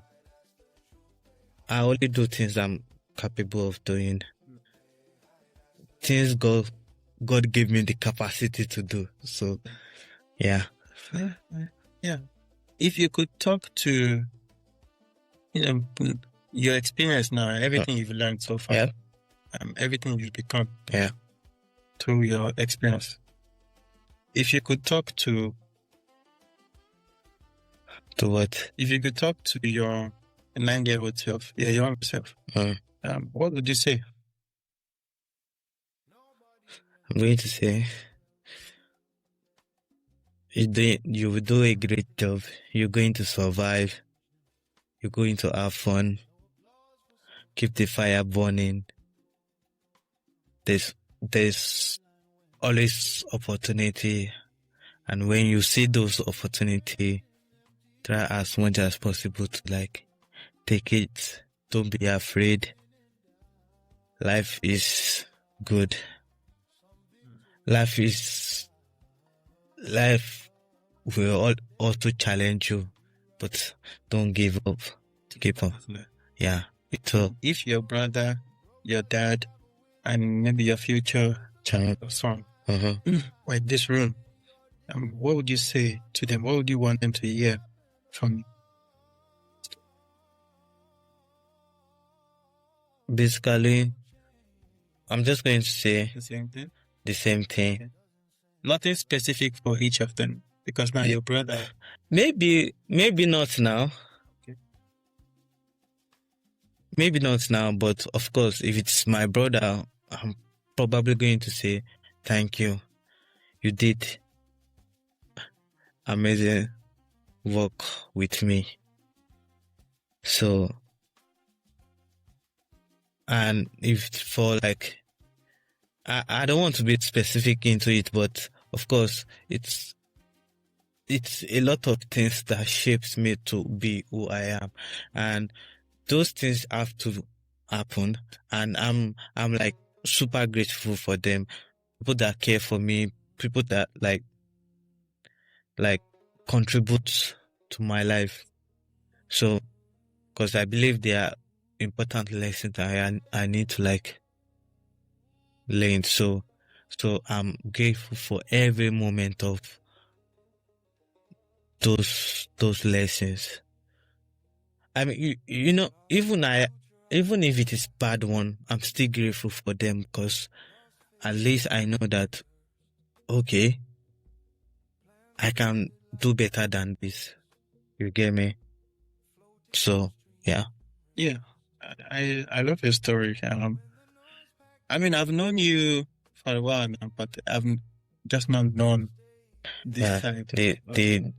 So it's interesting that we are still able to learn from only this experience. Yeah. It's totally new to both of us. So I appreciate that for sharing your story and taking us along your incredible journey. You're welcome, bro. And because some journeys begins with ups and downs, or within a bit of uneasiness. Yeah. But we're always glad to see when it ends in wholesomeness. Yes. And your story reminds me and remind us of, we should try to make our decisions count. Yeah. We are not perfect, but let's try to make more often good decisions. Yeah. Otherwise. Yeah. And we try to work along our good or bad decisions with grace. I mean, this is life. You can't say you can make 100% perfect decision, but the ones that you know that are important, that you need to make it worth something, make it enough for both you and people that is going to affect. Because there's no decision that you make that is not going to indirectly not affect anybody. Yeah. So even if the decision you make in just, okay, I want to sleep alone. Somehow, because some things are just well, they are not direct, but if you come to realization, you know that it somehow affects some people.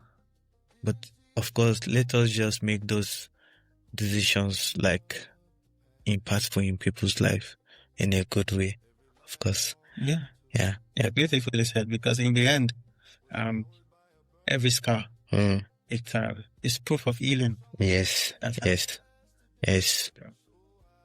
So thank you very much for. All right. Yes. Thank you for having me. More to reflect, learn, and inspire. Yes. Thank you very much. Of course. Being in our presence and teaching us to you. Thank you, bro. All right. Thanks a lot, man. That was beautiful. Appreciate, bro. Hopefully we do more of this again. Of course. I get the other hand. Yeah. So yes, thank you for opening your studio. Yes. You're welcome. Yeah. All right. I want to make it a newfound tradition to have each guest have a lifespan of 3 appearances, but across 15 years. So the next one will be 5 years from now. Yeah. When it comes to telling your story, it's different segments. Yeah, it makes sense.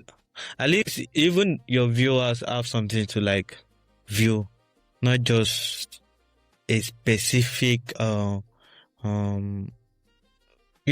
People's experience shifts.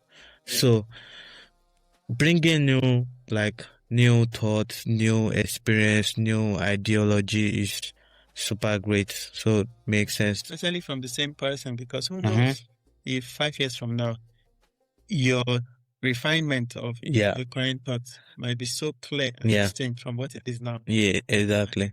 I mean, who would have thought, because I never had a thought about that I'm going to have a studio, not even last year, not even the beginning of this year, not even like July or something. I never thought about it, but yet we are here right now. So to think about 5 years, so it's like a big thing, a lot of things to love. This morning I didn't think I needed a mic. Yeah, so but we thank God, Sha. Every story begins somewhere between chaos and calm, between the hands that raised us and the hands we eventually became. This is Staff Toby, Tales from the Ones Before You. And today's story is about Oluwole Salau, a son, a brother, a man who crossed oceans in order to find a new version of himself, from his home in Lagos to Finland.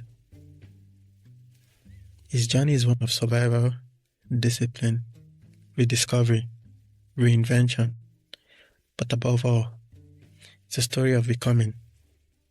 When you stop running from your decisions, you start learning from them. Because sometimes the people who teach us the most are the ones who didn't have any choice but to overcome, but to survive.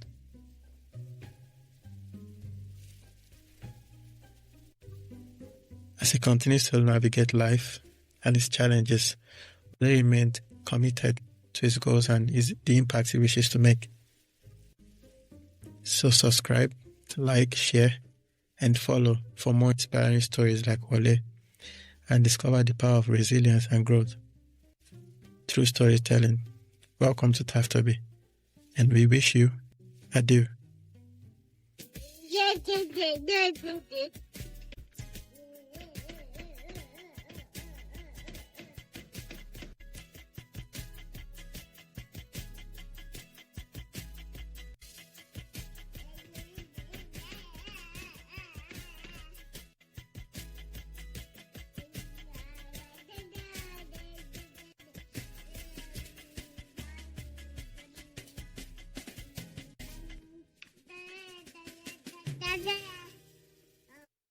Hi there. Thank you for watching through to the end, and I'm sure you enjoyed the beautiful scenery of Finland, some parts of Finland anyway. And you've made it this far, so I congratulate you. Hopefully you learned one or two experience. Feel free to leave a like, a share, subscription, or subscribe to this channel. You can share with your friends, and you can support us in this way also by commenting, letting us know the top things you learned from this episode and other things like that. Wole's story reminds us, just to recap, that you cannot run from your decisions, whether good or bad, but you can walk beside them. You can walk alongside them, with grace, because healing isn't about forgetting. It's about remembering differently. That changes your perspective. So, Taftobi, tales from the ones before you. Reflect, learn, and inspire, which leads to growth. So, thank you very much for tuning in, and we wish you adieu.